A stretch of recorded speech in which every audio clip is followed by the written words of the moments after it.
Hallelujah. बोलिए hallelujah. Hallelujah. किन्ने भैन भाई खुश ने? धन्नवाद परमेश्वर का, सारे खुश ने। एक बार जोरदार ताड़ियां नाल परमेश्वर का स्वागत करेंगे, जोरदार ताड़ियां दे नाल।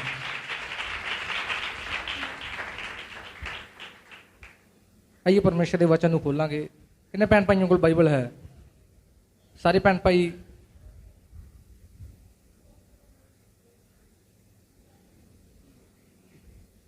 प्लीज, सारे भैन भाई अपनी अपनी बाइबल अपने नाल लिया करो, क्योंकि यही परमेश्वर का वचन है जो परमेश्वर साडे नाल गल करता है।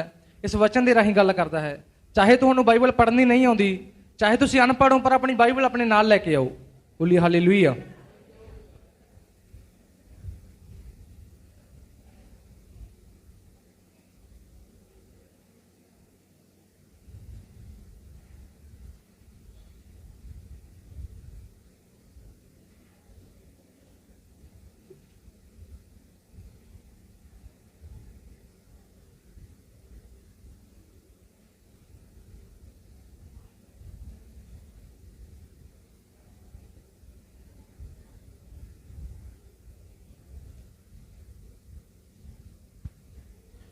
बोलिए हालेलुया। हालेलुया। ਅਸੀਂ ਇੱਕ ਸਭ ਤੋਂ ਕੀਮਤੀ ਸਮੇਂ ਦੇ ਵਿੱਚ, ਸਭ ਤੋਂ ਇੰਪੋਰਟੈਂਟ ਸਮੇਂ ਦੇ ਵਿੱਚ ਪਹੁੰਚ ਚੁੱਕੇ ਹਾਂ। ਅਸੀਂ ਵਚਨ ਸੁਣਨ ਤੋਂ ਪਹਿਲਾਂ 2.5 ਘੰਟੇ 2 ਘੰਟੇ ਤਿਆਰੀ ਕਰਦੇ ਹਾਂ ਪਰਮੇਸ਼ਰ ਦੇ ਵਚਨ ਨੂੰ ਆਪਣੀ ਜ਼ਿੰਦਗੀ ਦੇ ਵਿੱਚ ਕੰਮ ਕਰਨ ਦੇ ਲਈ। ਬੋਲੀ ਹਾਲੇਲੂਇਆ। जो परमेश्वर का वचन है यही साड़ी जिंदगी को बदलता है, क्योंकि परमेश्वर का वचन खुद परमेश्वर के द्वारा लिखा गया, खुद परमेश्वर है जो परमेश्वर साडे नाल गल करता है। मैं पिछले कुछ दिनों तो स्टडी कर रहा सी, कुछ देख रहा सी, तो परमेश्वर ने मैनू अज समा दिता कि आपां इस वचन दे विचों एक टॉपिक दे उत्ते गल करांगे। जे तुसीं अज दे वचन नूं अपनी जिंदगी दे विच मन लोगे, ग्रहण करोगे, तो तुसी बहुत आशीष बरकत प्राप्त करोगे इस वचन के द्वारा।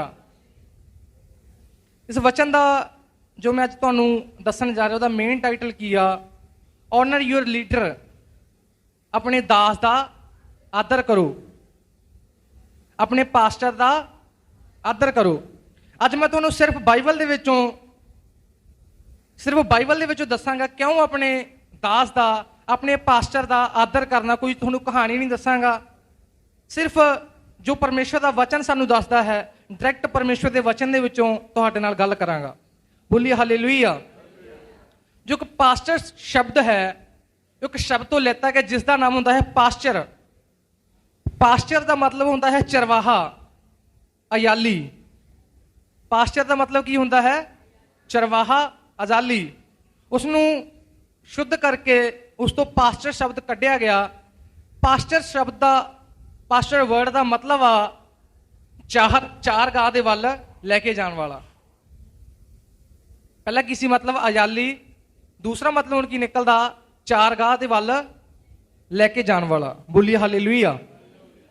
पास्टर का मतलब आ तुहानू एक अजिही चार गाह दे विच लैके जांदा, जिस तरह जबूरां दे विच परमेश्वर ने साडे नाल वायदा कीता कि मैनू हरे हरे घाह दीआं जूहां विच बिठाउंदा है। वो तुहानू हरे हरे घाह दी चार गाह दे विच तुहाडा पास्टर तुहानू लैके जांदा है। आइए पढ़ांगे पहला थसलिकियां 5:12। सारे अपनी बाइबल खोल लईए, मैं पढ़ांगा, तुसीं अपनी बाइबल नूं खोल लेना। सारे भैन भाई जरूर अपना वचन अपने नाल लैके आया करो, चाहे तुहानू पढ़ना ना आउंदा होवे। पहला थसलिकियां 5:12 पढ़िए।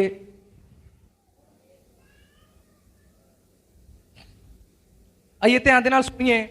हुण हे भरावो, असीं तुहाडे अगे बेनती करदे हां भाई, जेड़े तुहाडे विच मेहनत करदे अते प्रभु विच तुहाडे आगू हन, जेड़े तुहाडे विच मेहनत करदे अते प्रभु विच तुहाडे आगू हन अते तुहानू चितारदे हन, तुसीं उन्हां दी मन्नो।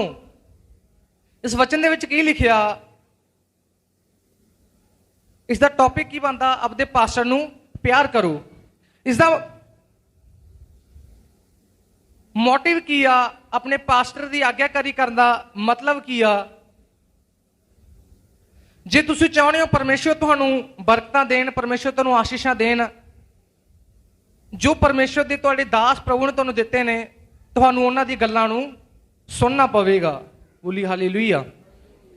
ਜੋ ਪਰਮੇਸ਼ਰ ਦੇ ਦਾਸ ਪ੍ਰਭੂ ਨੇ ਤੁਹਾਨੂੰ ਦਿੱਤੇ ਨੇ, ਜੇ ਉਹ ਤੁਹਾਨੂੰ ਕੁਝ ਗੱਲ ਕਹਿੰਦੇ ਨੇ, ਕੋਈ ਗੱਲ ਕਹਿੰਦੇ ਨੇ, ਤੁਹਾਨੂੰ ਉਹਨਾਂ ਦੀ ਗੱਲ ਸੁਣਨੀ ਪਵੇਗੀ, ਮੰਨਣੀ ਪਵੇਗੀ, ਤਾਂ ਹੀ ਤੁਸੀਂ ਪਰਮੇਸ਼ਰ ਦੇ ਘਰ ਤੋਂ ਆਸ਼ੀਸ਼ਾਂ ਬਰਕਤਾਂ ਲੈ ਸਕਦੇ ਹੋ। ਇਸ ਦੇ ਵਿੱਚ ਕੀ ਲਿਖਿਆ?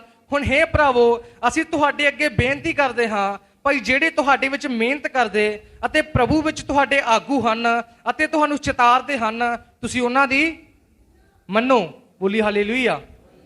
ਪਰਮੇਸ਼ਰ ਦਾ ਵਚਨ ਕਹਿ ਰਿਹਾ ਕਿ ਜਿਹੜੇ ਤੁਹਾਨੂੰ ਪ੍ਰਭੂ ਦੇ ਵਿੱਚ ਲੀਡ ਕਰਦੇ ਨੇ, ਪਰਮੇਸ਼ਰ ਦੇ ਵਿੱਚ ਅੱਗੇ ਲੈ ਕੇ ਜਾਂਦੇ ਨੇ, ਪਰਮੇਸ਼ਰ ਦੀਆਂ ਗੱਲਾਂ ਤੁਹਾਨੂੰ ਦੱਸਦੇ ਨੇ, ਪਰਮੇਸ਼ਰ ਦੇ ਵਚਨਾਂ ਦੇ ਵਿੱਚੋਂ ਤੁਹਾਨੂੰ ਦੱਸਦੇ ਨੇ, ਤੁਸੀਂ ਉਹਨਾਂ ਦੀ ਮੰਨੋ ਤਾਂ ਉਹ ਤੁਹਾਨੂੰ ਕੀ ਕਰੇਗਾ? ਉਹ ਅੱਗੇ ਲੈ ਕੇ ਜਾਵੇਗਾ। ਬੋਲੀ ਹਾਲੇਲੂਇਆ।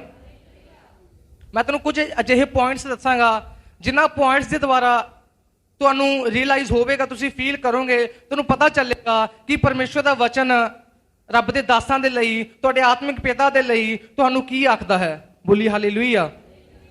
ਦੂਸਰਾ ਪੁਆਇੰਟ ਹੈ ਫੋਲੋ ਯੂਰ ਪਾਸਟਰ। ਆਪਣੇ ਪਾਸਟਰ ਨੂੰ ਫੋਲੋ ਕਰੋ।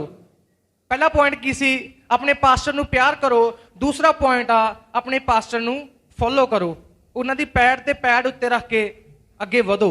ਜਿਸ ਤਰ੍ਹਾਂ ਉਹ ਕਹਿੰਦੇ ਨੇ, ਆਪਾਂ ਖੋਲਾਂਗੇ ਇਬਰਾਨੀਆਂ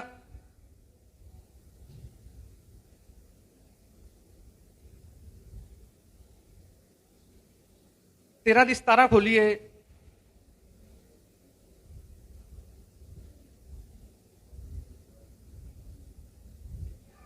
ਇਹਦੇ ਵਿੱਚ ਲਿਖਿਆ, ਰੱਬ ਦੇ ਦਾਸ ਬਹੁਤ ਵਾਰ ਵਚਨ ਸੁਣਾਉਂਦੇ ਨੇ ਪਰ ਲੋਕ ਇਸ ਦੇ ਉੱਤੇ ਮੰਨਣ ਨਹੀਂ ਕਰਦੇ। ਇਸ ਤੇ ਕੀ ਲਿਖਿਆ? ਤੁਸੀਂ ਆਪਣੇ ਆਗੂਆਂ ਦੀ ਆਗਿਆਕਾਰੀ ਕਰੋ ਅਤੇ ਉਹਨਾਂ ਦੇ ਅਧੀਨ ਰਹੋ, ਕਿਉਂ ਜੋ ਉਹ ਉਹਨਾਂ ਵਾਂਗੂ ਜਿੰਨਾ ਲੇਖਾ ਦੇਣਾ ਹੈ ਤੁਹਾਡੀਆਂ ਜਾਨਾਂ ਦੇ ਨਿਮਿਤ ਜਾਗਦੇ ਰਹਿੰਦੇ ਹਨ। ਭਾਈ ਉਹ ਇਹ ਕੰਮ ਆਨੰਦ ਨਾਲ ਕਰਨ, ਨਾ ਹੌਂਕੇ ਭਰ ਕੇ, ਕਿਉਂਕਿ ਇਹ ਤੁਹਾਡੇ ਲਈ ਲਾਭਵੰਤ ਨਹੀਂ। ਮੈਂ ਫਿਰ ਤੋਂ ਪੜਾਂਗਾ ਕੀ ਲਿਖਿਆ? ਤੁਸੀਂ ਆਪਣੇ ਆਗੂਆਂ ਦੀ ਆਗਿਆਕਾਰੀ ਕਰੋ। ਬੋਲੀ ਹਾਲੇਲੂਇਆ। ਜੋ ਲੀਡਰ, ਜੋ ਮਾਸਟਰ, ਜੋ ਪਾਸਟਰ, ਜੋ ਪਾਦਰੀ ਪਰਮੇਸ਼ਰ ਨੇ ਤੁਹਾਨੂੰ ਦਿੱਤਾ ਹੈ, ਤੁਸੀਂ ਉਹਨਾਂ ਦੀ ਆਗਿਆਕਾਰੀ ਕਰੋ। ਜੇ ਤੁਸੀਂ ਬਰਕਤਾਂ ਨੂੰ ਲੈਣਾ ਚਾਹੁੰਦੇ ਹੋ, ਜੇ ਤੁਸੀਂ ਆਸ਼ੀਸ਼ਾਂ ਨੂੰ ਲੈਣਾ ਚਾਹੁੰਦੇ ਹੋ, ਜੇ ਤੁਸੀਂ ਕਿਸੇ ਦੇ ਹੋਰ ਪਿੱਛੇ ਭੱਜੋਗੇ ਤਾਂ ਤੁਹਾਡੇ ਗਮ ਵੱਧ ਜਾਣਗੇ। ਤੁਸੀਂ ਕਿਸੇ ਹੋਰ ਨੂੰ ਫੋਲੋ ਕਰੋਗੇ, ਆਪਣੇ ਪਾਸਟਰ ਨੂੰ ਛੱਡਦੇ ਹੋਏ ਕਿਸੇ ਹੋਰ ਨੂੰ ਫੋਲੋ ਕਰੋਗੇ ਤਾਂ ਤੁਹਾਡੇ ਗਮ ਕੀ ਆ?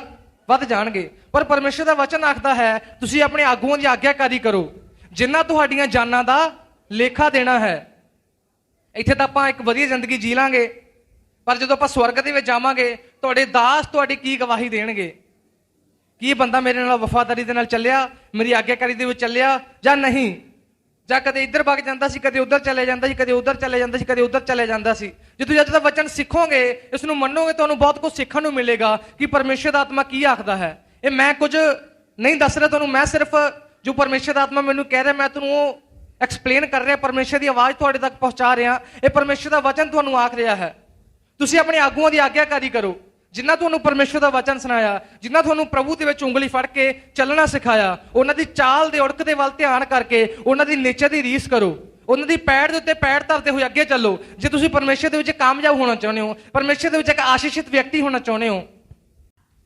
ਬਾਈਬਲ ਦੇ ਵਿੱਚ ਆਪਾਂ ਸਭ ਤੋਂ ਜ਼ਿਆਦਾ ਪੜ੍ਹਦੇ ਹਾਂ ਯਹੂਦਾ ਇਸਕਰਜੋਤੀ ਆਪਣੇ ਦਾਸ ਦੇ ਨਾਲ ਰਹਿੰਦਾ ਸੀ, ਆਪਣੇ ਪਾਸਟਰ ਦੇ ਨਾਲ ਰਹਿੰਦਾ ਸੀ, ਯਿਸੂ ਮਸੀਹ ਦੇ ਨਾਲ ਰਹਿੰਦਾ ਸੀ। ਪਰ ਯਿਸੂ ਮਸੀਹ ਦੇ ਨਾਲ ਰਹਿੰਦਾ ਉਸਨੇ ਕਿਹਾ ਯਿਸੂ ਮਸੀਹ ਨੂੰ ਫੜਵਾ ਦਿੱਤਾ। ਬੋਲੀ ਹਾਲੇਲੂਇਆ। ਹਰ ਸਮੇਂ ਯਿਸੂ ਮਸੀਹ ਦੇ ਨਾਲ ਰਹਿੰਦਾ ਸੀ, ਯਿਸੂ ਮਸੀਹ ਦੇ 12 ਚੇਲਿਆਂ ਦੇ ਵਿੱਚ ਆਉਂਦਾ ਸੀ, ਪਰ ਯਿਸੂ ਮਸੀਹ ਨੂੰ ਉਸਨੇ ਕੀਆ ਸਲੀਬ ਤੇ ਚੜ੍ਹਨ ਦੇ ਲਈ ਫੜਵਾ ਦਿੱਤਾ। ਪਰ ਉਸਦਾ ਅੰਤ ਕੀ ਹੋਇਆ ਕਿ ਉਸਨੇ ਇੱਕ ਖੇਤ ਦੇ ਵਿੱਚ ਆਪਦੇ ਗਲ ਦੇ ਵਿੱਚ ਰੱਸੀ ਲਾਈ, ਰੱਸੀ ਵੀ ਇੰਨੀ ਬੇਕਾਰ, ਫਾਹਾ ਲੈ ਕੇ ਨੀਚੇ ਡਿੱਗ ਗਿਆ, ਉਹਦੇ ਪੇਟ ਦੀ ਆਂਤਰਾ ਕੀ ਸੀ? ਬਾਹਰ ਆ ਗਈਆਂ। ਜੇ ਤੁਸੀਂ ਆਪਣੇ ਦਾਸ ਦੀ ਆਗਿਆਕਾਰੀ ਨਹੀਂ ਕਰੋਗੇ ਸ਼ਾਇਦ ਫਿਊਚਰ ਦੇ ਵਿੱਚ ਰਿਜ਼ਲਟ ਚੰਗੇ ਨਾ ਹੋਣ। ਬੋਲੀ ਹਾਲੇਲੂਇਆ। ਪਰਮੇਸ਼ਰ ਦੇ ਚੇਲਿਆਂ ਦੇ ਵਿੱਚੋਂ, ਯਿਸੂ ਮਸੀਹ ਦੇ ਚੇਲਿਆਂ ਦੇ ਵਿੱਚੋਂ ਪਤਰਸ ਹਮੇਸ਼ਾ ਯਿਸੂ ਮਸੀਹ ਦੇ ਨਾਲ ਰਹਿੰਦਾ ਸੀ। ਯਿਸੂ ਮਸੀਹ ਪਤਰਸ ਨੂੰ ਬਹੁਤ ਪਿਆਰ ਕਰਦੇ ਸੀ, ਬਹੁਤ ਹੀ ਉਹਦੀ ਟਹਿਲ ਕਰਦੇ ਸੀ, ਆਪਣੇ ਚੇਲਿਆਂ ਦੇ ਪੈਰ ਵੀ ਧੋਂਦੇ ਸੀ। ਜਦੋਂ ਯਿਸੂ ਮਸੀਹ ਨੂੰ ਪਕੜਵਾਇਆ ਗਿਆ, ਪਤਰਸ ਵੀ 3 ਵਾਰੀ ਯਿਸੂ ਮਸੀਹ ਦਾ ਇਨਕਾਰ ਕਰ ਗਿਆ। ਬੋਲੀ ਹਾਲੇਲੂਇਆ। ਜਦੋਂ ਉਸਦੇ ਪਾਸਟਰ ਤੇ ਦੁੱਖ ਆਇਆ, ਉਸਦੇ ਦਾਸ ਤੇ ਦੁੱਖ ਆਇਆ, ਉਹ ਕੀ ਆ? ਆਪਦੇ ਦਾਸ ਦਾ ਇਨਕਾਰ ਕਰ ਗਿਆ ਕਿ ਮੈਂ ਇਹਨੂੰ ਜਾਣਦਾ ਨਹੀਂ ਆ। ਤੁਸੀਂ ਸੋਚੀਏ, ਤੁਸੀਂ ਇੱਕ ਅਜਿਹੀ ਸੁਸਾਇਟੀ ਦੇ ਵਿੱਚ ਰਹਿਣੇ ਹੋ, ਤੁਹਾਡੇ ਦੋਸਤ ਨੇ, 2-4 ਦੋਸਤ ਨੇ, ਤੁਸੀਂ ਹਮੇਸ਼ਾ ਇਕੱਠੇ ਰਹਿਣੇ ਹੋ, ਹਮੇਸ਼ਾ ਤੁਹਾਡੇ ਵਿੱਚ ਬਹੁਤ ਪਿਆਰ ਆ, ਤੁਹਾਡੇ ਵਿੱਚ ਬਹੁਤ ਇੱਕ ਦੂਸਰੇ ਦੇ ਲਈ ਪਿਆਰ ਆ ਵੀ ਅਸੀਂ ਇਕੱਠੇ ਮਰਾਂਗੇ, ਇਕੱਠੇ ਖਾਵਾਂਗੇ, ਇਕੱਠੇ ਪੀਵਾਂਗੇ। ਪਰ ਇੱਕ ਸਮਾਂ ਆਵੇ, ਤੁਹਾਡੇ ਤੇ ਮੁਸੀਬਤ ਆ ਜਾਵੇ, ਤੁਹਾਡਾ ਦੋਸਤ ਤੁਹਾਨੂੰ ਕਵੇ ਕਿ ਨਾ ਨਾ ਨਾ ਨਾ ਨਾ ਨਾ ਮੈਂ ਇਹਨੂੰ ਜਾਣਦਾ ਨਹੀਂ ਆ, ਤੁਹਾਡੇ ਤੇ ਕੀ ਬੀਤੇਗੀ? ਤੁਹਾਡੇ ਤੇ ਕੀ ਬੀਤੇਗੀ? ਬੋਲੀ ਹਾਲੇਲੂਇਆ, ਬੋਲੀ ਹਾਲੇਲੂਇਆ। ਇਸ ਪੁਆਇੰਟ ਦੇ ਵਿੱਚ ਆਪਾਂ ਕੀ ਪੜ੍ਹ ਰਹੇ ਹਾਂ? ਆਪਣੇ ਪਾਸਟਰ ਨੂੰ ਫੋਲੋ ਕਰੋ, ਆਪਣੇ ਪਾਸਟਰ ਦਾ ਪਿੱਛਾ ਕਰੋ, ਜਿਨ੍ਹਾਂ ਨੇ ਤੁਹਾਨੂੰ ਪਰਮੇਸ਼ਵਰ ਦਾ ਵਚਨ ਸੁਣਾਇਆ, ਜਿਹੜੇ ਤੁਹਾਡੇ ਲਈ ਪ੍ਰਾਰਥਨਾ ਕਰਦੇ ਨੇ, ਰਾਤ ਨੂੰ ਜਾਗ ਜਾ ਕੇ ਤੁਹਾਡੇ ਲਈ ਪ੍ਰਾਰਥਨਾ ਕਰਦੇ ਨੇ। ਪਰਮੇਸ਼ਵਰ ਦਾ ਵਚਨ ਕਹਿੰਦਾ ਕਿ ਉਹ ਪ੍ਰਾਰਥਨਾ ਤੁਹਾਡੇ ਲਈ ਆਨੰਦ ਦੇ ਨਾਲ ਕਰਨਾ, ਨਾ ਕਿ ਹੌਂਕੇ ਭਰ ਕੇ। ਤੁਹਾਡੇ ਲਈ ਪ੍ਰਾਰਥਨਾਵਾਂ ਕਿਵੇਂ ਕਰਨਾ? ਆਨੰਦ ਦੇ ਨਾਲ। ਜੇ ਅੱਜ ਪਰਮੇਸ਼ਰ ਦੇ ਵਚਨ ਨੂੰ ਤੁਸੀਂ ਸੁਣ ਕੇ ਆਪਣੀ ਜ਼ਿੰਦਗੀ ਦੇ ਵਿੱਚ ਮੰਨਣ ਕਰੋਗੇ, ਇਸ ਦੇ ਉੱਤੇ ਚੱਲੋਗੇ, ਤੁਹਾਡੀ ਜ਼ਿੰਦਗੀ ਦੇ ਵਿੱਚ ਬਹੁਤ ਖੁਸ਼ੀਆਂ ਆਉਣਗੀਆਂ, ਤੁਹਾਡੀ ਜ਼ਿੰਦਗੀ ਦੇ ਵਿੱਚ ਆਨੰਦ ਆਵੇਗਾ, ਤੁਹਾਡੀ ਜ਼ਿੰਦਗੀ ਦੇ ਵਿੱਚ ਚੈਨ ਆਵੇਗਾ। ਬੋਲੀ ਹਾਲੇਲੂਇਆ। ਆਈਏ ਆਪਾਂ ਅਗਲੇ ਪੁਆਇੰਟ ਦੇ ਵੱਲ ਚੱਲਾਂਗੇ। ਜੋ ਕਿ ਪਾਸਟਰ ਹੁੰਦਾ ਹੈ, ਉਸ ਦੇ ਉੱਤੇ ਕਲੀਸਿਆ ਦਾ ਬਹੁਤ ਹੀ ਜ਼ਿਆਦਾ ਬੋਝ ਹੁੰਦਾ ਹੈ, ਉਸ ਦੇ ਉੱਤੇ ਕਲੀਸਿਆ ਦਾ ਬਹੁਤ ਜ਼ਿਆਦਾ ਪ੍ਰੈਸ਼ਰ ਹੁੰਦਾ ਹੈ। ਤੁਹਾਨੂੰ ਕੀ ਕਰਨਾ? ਉਸ ਕਲੀਸਿਆ ਦੇ ਬੋਝ ਨੂੰ, ਉਸ ਕਲੀਸਿਆ ਦੇ ਪ੍ਰੈਸ਼ਰ ਨੂੰ ਕੀ ਆ, ਪਰ ਆਪਦੇ ਪਾਸਟਰ ਦੇ ਉੱਤੋਂ ਘੱਟ ਕਰਨਾ। ਤੁਸੀਂ ਉਸ ਕਲੀਸਿਆ ਦੇ ਪ੍ਰੈਸ਼ਰ ਨੂੰ ਥੋੜਾ ਆਪਦੇ ਉੱਤੇ ਲੈਣਾ ਹੈ। ਆਈਏ ਵਚਨ ਵਿੱਚੋਂ ਪੜਾਂਗੇ, ਦੂਸਰਾ ਕਰੰਥੀਆਂ ਖੋਲਾਂਗੇ।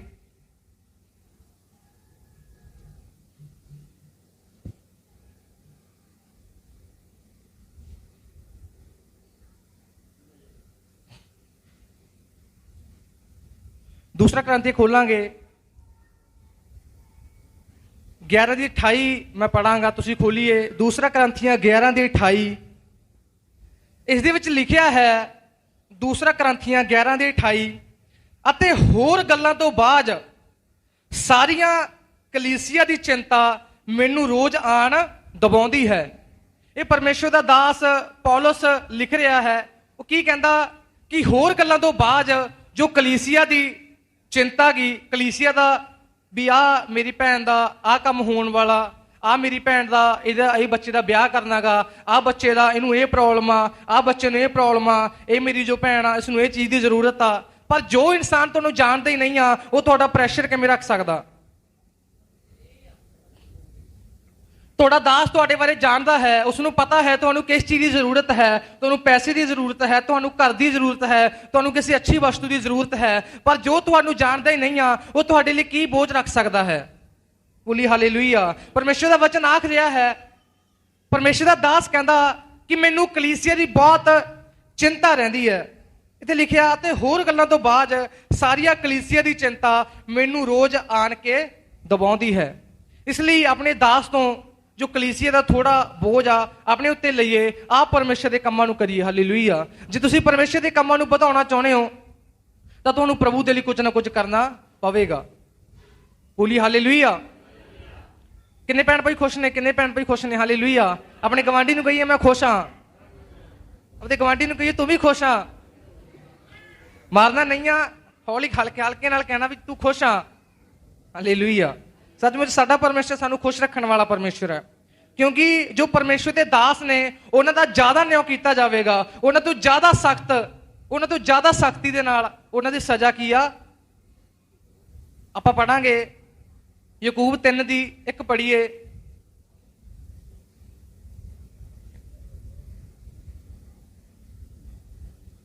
ਸਾਰੇ ਭੈਣ ਭਾਈ ਖੋਲ ਲਈਏ। ਯਾਕੂਬ 3 ਦੀ 1 ਦੇਖੀਏ।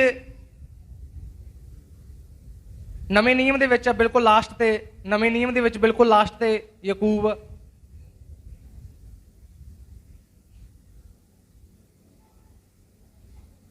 ਯਾਕੂਬ 3 ਦੀ 1 ਦੇ ਵਿੱਚ ਕੀ ਲਿਖਿਆ? ਹੇ ਮੇਰੇ ਭਰਾਵੋ, ਬਾਲੇ ਉਪਦੇਸ਼ਕ ਨਾ ਬਣੋ, ਕਿਉਂ ਜੋ ਤੁਸੀਂ ਜਾਣਦੇ ਹੋ ਜੋ ਸਾਨੂੰ ਸਜ਼ਾ ਵਧੀਕ ਮਿਲੇਗੀ। ਬੋਲੀ ਹਾਲੇਲੂਇਆ। ਮੈਂ ਪਰਮੇਸ਼ਰ ਦੇ ਵਚਨ ਦੇ ਵਿੱਚੋਂ ਤੁਹਾਡੇ ਨਾਲ ਗੱਲ ਕਰ ਰਿਹਾ, ਮੈਂ ਆਪਦੇ ਵੱਲੋਂ ਕੋਈ ਗੱਲ ਨਹੀਂ ਕਹਿ ਰਿਹਾ। ਪਰਮੇਸ਼ਰ ਦਾ ਵਚਨ ਕੀ ਆਖਦਾ ਹੈ? ਹੇ ਮੇਰੇ ਭਰਾਵੋ, ਬਾਲੇ ਉਪਦੇਸ਼ਕ ਨਾ ਬਣੋ, ਕਿਉਂ ਜੋ ਤੁਸੀਂ ਜਾਣਦੇ ਹੋ ਜੋ ਸਾਨੂੰ ਵਧੀਕ ਸਜ਼ਾ ਮਿਲੇਗੀ। ਬੋਲੀ ਹਾਲੇਲੂਇਆ। ਤੁਹਾਡਾ ਦਾਸ ਤੁਹਾਡੇ ਲਈ ਇੰਨੀ ਮਿਹਨਤ ਵੀ ਕਰਦਾ, ਤੁਹਾਡੀਆਂ ਜ਼ਰੂਰਤਾਂ ਦੇ ਲਈ, ਤੁਹਾਡੀਆਂ ਲੋੜਾਂ ਦੇ ਲਈ ਤੁਹਾਡੇ ਲਈ ਪ੍ਰਾਰਥਨਾ ਕਰਦਾ ਹੈ, ਤੁਹਾਡੇ ਲਈ ਪ੍ਰੇਅਰ ਕਰਦਾ ਹੈ, ਪਰ ਫਿਰ ਵੀ ਤੁਹਾਡੇ ਨਾਲੋਂ ਜ਼ਿਆਦਾ ਸਜ਼ਾ ਤੁਹਾਡਾ ਪਾਸਟਰ ਲਵੇਗਾ, ਕਿਉਂਕਿ ਤੁਹਾਡੇ ਪਾਸਟਰ ਦੇ ਉੱਤੇ, ਤੁਹਾਡੇ ਦਾਸ ਦੇ ਉੱਤੇ ਜ਼ਿਆਦਾ ਜਾਨਾਂ ਦਾ ਬੋਝ ਹੈ, ਜ਼ਿਆਦਾ ਲੋਕਾਂ ਦਾ ਬੋਝ ਹੈ। ਇਹ ਬੋਝ ਜੇ ਉਹਨਾਂ ਦੇ ਦਿਲ ਦੇ ਵਿੱਚ ਨਾ ਹੋਵੇ, ਜੇ ਉਹ ਪ੍ਰਾਰਥਨਾ ਨਾ ਕਰਨ, ਤਾਂ ਸ਼ਾਇਦ ਆਪਾਂ ਅੱਜ ਇਸ ਜਗ੍ਹਾ ਤੇ ਬੈਠੇ ਨਾ ਹੋਈਏ। ਜੇ ਪਰਮੇਸ਼ਰ ਦੇ ਦਾਸ ਤੁਹਾਡੇ ਲਈ ਪ੍ਰਾਰਥਨਾ ਨਾ ਕਰਨ, ਪਰਮੇਸ਼ਰ ਦੇ ਦਾਸ ਤੁਹਾਡੇ ਲਈ ਵਚਨ ਨਾ ਪੜਨ, ਪਰਮੇਸ਼ਰ ਦੇ ਦਾਸ ਤੁਹਾਡੇ ਲਈ ਰਾਤਾਂ ਨੂੰ ਜਾਗ ਜਾ ਕੇ ਪ੍ਰਾਰਥਨਾ ਨਾ ਕਰਨ, ਇੱਕ ਇੱਕ ਦਾ ਨਾਮ ਲੈ ਕੇ, ਤਾਂ ਸ਼ਾਇਦ ਅੱਜ ਆਪਾਂ ਇੱਥੇ ਬੈਠੇ ਨਾ ਹੋਈਏ। ਅੱਜ ਕੀ ਹੁੰਦਾ, ਪਰਮੇਸ਼ਰ ਦੇ ਦਾਸ ਕਿਸੇ ਨੂੰ ਕੁਝ ਨਹੀਂ ਕਹਿੰਦੇ, ਪਰ ਲੋਕ ਇਹ ਚਰਚ ਨੂੰ ਛੱਡ ਕੇ ਚਲੇ ਜਾਂਦੇ ਨੇ। ਉਹ ਸੋਚਦੇ ਨੇ ਕਿ ਅਸੀਂ ਇੱਕ ਹੋਰ ਚਰਚ ਦੇ ਵਿੱਚ ਜਾਵਾਂਗੇ, ਅਸੀਂ ਇੱਕ ਵਧੀਆ ਚਰਚ ਦੇ ਵਿੱਚ ਜਾਵਾਂਗੇ ਤਾਂ ਉੱਥੇ ਸਾਨੂੰ ਜ਼ਿਆਦਾ ਬਰਕਤਾਂ ਮਿਲਣਗੀਆਂ। ਤੁਸੀਂ ਗਲਤ ਹੋ। ਉਹ ਕਿਸ ਰੀਤੀ ਦੇ ਨਾਲ, ਯੀਸ਼ੂ ਮਸੀਹ ਇੱਥੇ ਵੀ ਉਹੀ ਕੰਮ ਕਰਦਾ, ਯੀਸ਼ੂ ਮਸੀਹ ਉੱਥੇ ਵੀ ਉਹੀ ਕੰਮ ਕਰਦਾ। ਇਹਦਾ ਮਤਲਬ ਤੁਸੀਂ ਇੱਕ ਇਨਸਾਨ ਦੇ ਲਈ ਜਾ ਰਹੇ ਹੋ। ਯੀਸ਼ੂ ਮਸੀਹ ਇੱਥੇ ਵੀ ਉਹੀ ਹੈ, ਯੀਸ਼ੂ ਮਸੀਹ ਉੱਥੇ ਵੀ ਉਹੀ ਹੈ, ਤੁਸੀਂ ਇੱਕ ਇਨਸਾਨ ਦੇ ਲਈ ਉੱਥੇ ਜਾ ਰਹੇ ਹੋ। ਯੀਸ਼ੂ ਮਸੀਹ ਨੇ ਆਖਿਆ, ਜੋ ਮੇਰੇ ਨਾਲੋਂ ਜ਼ਿਆਦਾ ਕਿਸੇ ਹੋਰ ਨੂੰ ਪਿਆਰ ਕਰੇਗਾ ਉਹ ਸਜ਼ਾ ਦਾ ਭਾਗੀ ਹੋਵੇਗਾ। ਜੋ ਮੇਰੇ ਨਾਲੋਂ ਜ਼ਿਆਦਾ ਕਿਸੇ ਇਨਸਾਨ ਨੂੰ ਪਿਆਰ ਕਰੇਗਾ, ਮੇਰੇ ਨਾਲੋਂ ਜ਼ਿਆਦਾ ਕਿਸੇ ਮਨੁੱਖ ਨੂੰ ਪਿਆਰ ਕਰੇਗਾ, ਉਹ ਜ਼ਰੂਰ ਸਜ਼ਾ ਨੂੰ ਲਵੇਗਾ। ਇੱਕ ਵਿਅਕਤੀ ਸੀ, ਉਸਨੂੰ ਬਾਹਰਲੇ ਦੇਸ਼ ਚੋਂ ਇੱਕ ਵਾਚ ਆਈ, ਇੱਕ ਘੜੀ ਆਈ। ਉਹਦੀ ਘੜੀ ਨੂੰ ਬਹੁਤ ਪਿਆਰ ਕਰਦਾ ਸੀ। ਪਾਸਟਰ ਸੀ ਇੱਕ, ਜਿਹੜੀ ਵੀ ਮੀਟਿੰਗ ਦੇ ਵਿੱਚ ਜਾਣਾ ਉਹ ਘੜੀ ਬੰਨ ਕੇ ਜਾਂਦੇ, ਵੀ ਬਹੁਤ ਮਹਿੰਗੀ ਘੜੀ ਆ, 1.5 ਲੱਖ ਦੀ ਘੜੀ ਆ, ਬੰਨ ਕੇ ਜਾਈਏ, ਬਾਹਰੋਂ ਆਈ ਆ। ਯੀਸ਼ੂ ਮਸੀਹ ਨੇ ਉਸਨੂੰ ਕੀ ਆਖਿਆ, ਤੂੰ ਆ ਆਪਣੀ ਘੜੀ ਉਸਨੂੰ ਦਾਨ ਕਰ ਦੇ। ਕਿਸੇ ਵਿਅਕਤੀ ਦੇ ਬਾਰੇ ਦੱਸਿਆ ਵੀ ਆਪਦੀ ਘੜੀ ਉਸਨੂੰ ਦਾਨ ਕਰ ਦੇ। ਉਹ ਪਾਸਟਰ ਨੇ ਪਹਿਲਾਂ ਤਾਂ ਦੁੱਖ ਹੋਇਆ ਥੋੜਾ, ਫਿਰ ਦਾਨ ਕਰ ਦਿੱਤੀ। ਯੀਸ਼ੂ ਮਸੀਹ ਨੇ ਉਸਨੂੰ ਸਮਝਾਇਆ ਕਿ ਜੋ ਵਿਅਕਤੀ, ਜੋ ਭੈਣ, ਜੋ ਭਾਈ ਮੇਰੇ ਨਾਲੋਂ ਜ਼ਿਆਦਾ ਕਿਸੇ ਹੋਰ ਚੀਜ਼ ਨੂੰ ਪਿਆਰ ਕਰੇਗਾ, ਮੈਂ ਉਹ ਚੀਜ਼ ਉਸ ਤੋਂ ਦੂਰ ਕਰ ਦਿਆਂਗਾ। ਬੋਲੀ ਹਾਲੇਲੂਇਆ। ਇਸ ਲਈ ਯੀਸ਼ੂ ਮਸੀਹ ਨੂੰ ਪਿਆਰ ਕਰੀਏ, ਕਿਸੇ ਇਨਸਾਨ ਨੂੰ ਨਹੀਂ। ਯੀਸ਼ੂ ਮਸੀਹ ਨੂੰ ਪਿਆਰ ਕਰੀਏ, ਕਿਸੇ ਮਨੁੱਖ ਨੂੰ ਨਹੀਂ। ਬੋਲੀ ਹਾਲੇਲੂਇਆ। ਆਈਏ ਆਪਾਂ ਅਗਲੇ ਪੁਆਇੰਟ ਦੇ ਵੱਲ ਚੱਲਾਂਗੇ।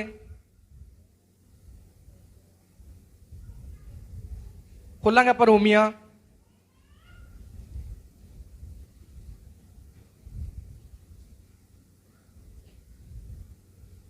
ਇਹ ਪੁਆਇੰਟ ਦਾ ਹੈਡਿੰਗ ਕੀ ਆ ਕਿ ਆਪਦੇ ਪਾਸਟਰ ਦੇ ਉੱਤੇ ਦੋਸ਼ ਨਾ ਲਾਓ। ਆਪਣੇ ਦਾਸ ਦੇ ਉੱਤੇ, ਜੋ ਤੁਹਾਡੀ ਸੇਵਾ ਕਰਦਾ ਹੈ, ਉਸ ਦੇ ਉੱਤੇ ਕਦੇ ਵੀ ਦੋਸ਼ ਨਾ ਲਗਾਓ, ਉਸ ਦੀ ਕਦੇ ਵੀ ਆਲੋਚਨਾ ਨਾ ਕਰੋ। ਰੋਮੀਆਂ 14 ਦੀ 4 ਖੋਲਾਂਗੇ।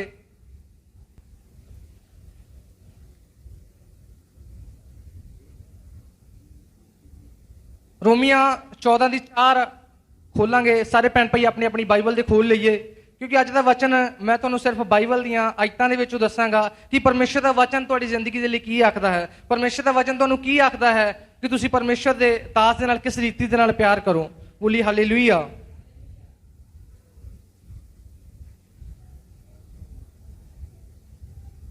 ਰੋਮੀਆਂ 14 ਦੀ 4 ਪੜਾਂਗੇ। ਇੱਥੇ ਲਿਖਿਆ, ਤੂੰ ਪਰਾਏ ਟਹਿਲੂ ਉੱਤੇ ਦੋਸ਼ ਲਾਉਣ ਵਾਲਾ ਕੌਣ ਹੁੰਦਾ ਹੈ? ਉਹ ਤਾਂ ਆਪਣੇ ਹੀ ਮਾਲਕ ਦੇ ਅੱਗੇ ਖਲਿਆਰਿਆ ਰਹਿੰਦਾ ਅਥਵਾ ਡਿੱਗ ਪੈਂਦਾ ਹੈ, ਪਰ ਉਹ ਖਲਿਆਰਿਆ ਰਹੇਗਾ ਕਿਉਂ ਜੋ ਪ੍ਰਭੂ ਉਹਦੇ ਖਲਿਆਰਨ ਨੂੰ ਸਾਮਰਥ ਹੈ। ਇਹਦਾ ਹੈਡਿੰਗ ਕੀ ਸੀ? ਆਪਣੇ ਪਾਸਟਰ ਦੇ ਉੱਤੇ ਦੋਸ਼ ਨਾ ਲਾਓ। ਜਦੋਂ ਮੈਂ ਮੋਬਾਈਲ ਦੇ ਵਿੱਚ ਪੜ੍ਹ ਰਿਹਾ ਸੀ, ਮੈਨੂੰ ਉਸਦੀ ਬਹੁਤ ਹੀ ਵਧੀਆ ਟ੍ਰਾਂਸਲੇਸ਼ਨ ਮਿਲੀ। ਇਸ ਤੇ ਕੀ ਲਿਖਿਆ, ਤੂੰ ਦੂਜੇ ਸੇਵਕ ਦੇ ਉੱਤੇ ਦੋਸ਼ ਲਾਉਣ ਵਾਲਾ ਕੌਣ ਹੁੰਦਾ ਹੈ? ਉਹ ਤਾਂ ਆਪਣੇ ਹੀ ਮਾਲਕ ਦੇ ਅੱਗੇ ਸਥਿਰ ਰਹਿੰਦਾ ਹੈ। ਉਹ ਆਪਣੇ ਹੀ ਮਾਲਕ ਦੇ ਅੱਗੇ ਸਥਿਰ ਰਹਿੰਦਾ ਹੈ, ਜਾਂ ਡਿੱਗ ਪੈਂਦਾ ਹੈ, ਜਾਂ ਉਹ ਡਿੱਗ ਪੈਂਦਾ ਹੈ, ਪਰ ਉਹ ਸਥਿਰ ਰਹੇਗਾ ਕਿਉਂ ਜੋ ਪ੍ਰਭੂ ਉਸਨੂੰ ਸਥਿਰ ਰੱਖ ਸਕਦਾ ਹੈ। ਬੋਲੀ ਹਾਲੇਲੂਇਆ। ਇਸ ਤੇ ਕੀ ਲਿਖਿਆ, ਤੂੰ ਆਪਣੇ ਪਾਸਟਰ ਦੇ ਉੱਤੇ ਦੋਸ਼ ਨਾ ਲਾ। ਮੈਂ ਇੱਕ ਫੋਟੋ ਦੇਖੀ, ਇੱਕ ਪਿਕਚਰ ਸੀ, ਉਹਦੇ ਵਿੱਚ ਇੱਕ ਬੰਦਾ ਬਹੁਤ ਹੀ ਬੋਡੀ ਬਣਾ ਕੇ ਖੜਾ ਹੁੰਦਾ, ਉਹਦਾ ਪਾਸਟਰ ਹੁੰਦਾ। ਇੱਕ ਬੰਦਾ ਨਵਾਂ ਜਿਮ ਦੇ ਵਿੱਚ ਆਇਆ ਹੁੰਦਾ, ਉਹ ਥੋੜੇ ਜਿਹੇ ਪੁਸ਼ਅਪ ਲਾ ਕੇ ਕਹਿੰਦਾ ਤੁਹਾਨੂੰ ਜਿਮ ਸਹੀ ਨਹੀਂ ਲਾਉਣੀ ਆਉਂਦੀ ਹੈਗੀ। ਉਹ ਜਮਾ ਪਤਲਾ ਜਿਹਾ ਵਿਅਕਤੀ ਹੁੰਦਾ, ਉਹ ਵਧੀਆ ਇੱਕ ਬੋਡੀ ਬਿਲਡਰ ਨੂੰ, ਵਧੀਆ ਬੋਡੀ ਵਾਲੇ ਇਨਸਾਨ ਨੂੰ ਕੀ ਕਹਿੰਦਾ, ਤੁਹਾਨੂੰ ਕਹਿੰਦਾ ਜਿਮ ਨਹੀਂ ਲਾਉਣੀ ਆਉਂਦੀ, ਜਿਮ ਤਾਂ ਮੈਨੂੰ ਲਾਉਣੀ ਆਉਂਦੀ ਆ। ਉਸੇ ਤਰ੍ਹਾਂ ਅੱਜ ਲੋਕ ਕੀ ਕਰਦੇ ਨੇ, ਆਪਣੇ ਪਾਸਟਰ ਨੂੰ ਕਹਿੰਦੇ ਨੇ ਤੁਹਾਨੂੰ ਪਰਮੇਸ਼ਰ ਦੇ ਵਚਨ ਦਾ ਪਤਾ ਨਹੀਂ ਆ, ਸਾਨੂੰ ਪਤਾ। ਹਾਲੇਲੂਇਆ। ਪਰ ਉਹ ਨਹੀਂ ਜਾਣਦੇ ਕਿ ਪਰਮੇਸ਼ਰ ਦੇ ਦਾਸਾਂ ਦੀ ਮਿਹਨਤ ਕਿੰਨੀ ਹੈ, ਪਰਮੇਸ਼ਰ ਦੇ ਦਾਸਾਂ ਦਾ ਕਿੰਨਾ ਇਸ ਤੇ ਫੋਕਸ ਹੈ, ਕਿੰਨਾ ਇਸ ਤੇ ਟਾਈਮ ਇਨਵੈਸਟ ਕੀਤਾ ਹੈ, ਕਿੰਨਾ ਆਪਣੀ ਮੁਸ਼ਕਿਲ ਪਰਿਸਥਿਤੀਆਂ ਦੇ ਵਿੱਚੋਂ ਲੰਘੇ ਨੇ, ਕਿੰਨਾ ਮੁਸ਼ਕਿਲ ਹਾਲਾਤਾਂ ਦੇ ਵਿੱਚੋਂ ਲੰਘੇ ਨੇ। ਉਹ ਸਮਾਂ ਸੀ ਜਦੋਂ ਇੱਕ ਸਾਈਕਲ ਵੀ ਨਹੀਂ ਹੁੰਦਾ ਸੀ, ਪਰ ਉਹ ਸਮਾਂ ਸੀ ਜਦੋਂ ਪਰਮੇਸ਼ਰ ਦਾ ਵਚਨ ਸੁਣਾਉਣ ਦੇ ਲਈ ਕੋਈ ਫੋਨ ਨਹੀਂ ਹੁੰਦੇ ਸੀ। ਉਹ ਸਮਾਂ ਸੀ ਜਦੋਂ ਘਰ ਘਰ ਜਾ ਕੇ ਪਰਮੇਸ਼ਰ ਦਾ ਵਚਨ ਸੁਣਾਉਣਾ ਪੈਂਦਾ ਸੀ। ਉਹ ਸਮਾਂ ਸੀ ਜਦੋਂ ਕੋਈ ਪਰਮੇਸ਼ਰ ਦਾ ਭਵਨ ਵੀ ਨਹੀਂ ਸੀ। ਉਹ ਸਮਾਂ ਸੀ ਜਦੋਂ ਕੋਈ ਯਿਸੂ ਮਸੀਹ ਨੂੰ ਨਹੀਂ ਜਾਣਦਾ ਸੀ। ਉਹਨਾਂ ਹਾਲਾਤਾਂ ਦੇ ਵਿੱਚ ਪਰਮੇਸ਼ਰ ਦੇ ਦਾਸਾਂ ਨੇ ਮਿਹਨਤ ਕੀਤੀ। ਉਸ ਮਿਹਨਤ ਦੇ ਨਾਲ ਤੁਸੀਂ ਅੱਜ ਬਰਨਾਲਾ ਦੇ ਵਿੱਚ ਪਰਮੇਸ਼ਰ ਦੀ ਮਹਿਮਾ ਕਰ ਰਹੇ ਹੋ। ਬੋਲੀ ਹਾਲੇਲੂਇਆ। ਉਸ ਮਿਹਨਤ ਦੇ ਨਾਲ ਅੱਜ ਤੁਸੀਂ ਬਰਨਾਲਾ ਦੇ ਵਿੱਚ ਇਸ ਜਗ੍ਹਾ ਤੇ ਬੈਠਦੇ ਹੋਏ ਪਰਮੇਸ਼ਰ ਦੇ ਵਚਨ ਦਾ ਆਨੰਦ ਲੈ ਰਹੇ ਹੋ, ਪਰਮੇਸ਼ਰ ਦੇ ਵਚਨ ਦੀ ਗਹਿਰਾਈ ਨੂੰ ਜਾਣ ਰਹੇ ਹੋ। ਪਰਮੇਸ਼ਰ ਦਾ ਵਚਨ ਤੁਹਾਨੂੰ ਕੀ ਆਖਦਾ ਹੈ? ਬੋਲੀ ਹਾਲੇਲੂਇਆ। ਆਪਾਂ ਇਸ ਆਈ ਦੇ ਵਿੱਚ ਕੀ ਪੜ੍ਹ ਰਹੇ ਸੀ? ਆਪਣੇ ਪਾਸਟਰ ਦੇ ਦੋਸ਼ ਨਾ ਲਾਓ। ਜੋ ਪਰਮੇਸ਼ਰ ਨੇ ਤੁਹਾਨੂੰ ਦਾਸ ਦਿੱਤਾ ਹੈ ਉਸ ਦੇ ਉੱਤੇ ਦੋਸ਼ ਨਾ ਲਾਓ। ਆਈਏ ਆਪਾਂ ਅਗਲੇ ਪੁਆਇੰਟ ਤੇ ਚੱਲਾਂਗੇ, ਪੰਜਵੇਂ ਪੁਆਇੰਟ ਤੇ, ਕਿ ਆਪਾਂ ਆਪਣੇ ਪਾਸਟਰ ਦਾ ਕਿਸ ਤਰ੍ਹਾਂ ਖਿਆਲ ਰੱਖੀਏ। ਆਪਾਂ ਆਪਣੇ ਪਾਸਟਰ ਦਾ ਕਿਸ ਤਰ੍ਹਾਂ ਖਿਆਲ ਰੱਖੀਏ ਅਤੇ ਆਪਾਂ ਕਿਸ ਤਰ੍ਹਾਂ ਖੁਸ਼ਖਬਰੀ ਦੇ ਪ੍ਰਚਾਰ ਦੀ ਕਦਰ ਕਰੀਏ। ਕਿਸ ਤਰ੍ਹਾਂ ਆਪਣੇ ਪਾਸਟਰ ਦਾ ਖਿਆਲ ਰੱਖੀਏ ਅਤੇ ਕਿਸ ਤਰ੍ਹਾਂ ਖੁਸ਼ਖਬਰੀ ਦੇ ਪ੍ਰਚਾਰ ਦੀ ਕਦਰ ਕਰੀਏ। ਇਹ ਪੜਾਂਗੇ ਗਲਾਤੀਆਂ 6:6। ਖੋਲ ਲਈਏ ਗਲਾਤੀਆਂ 6:6।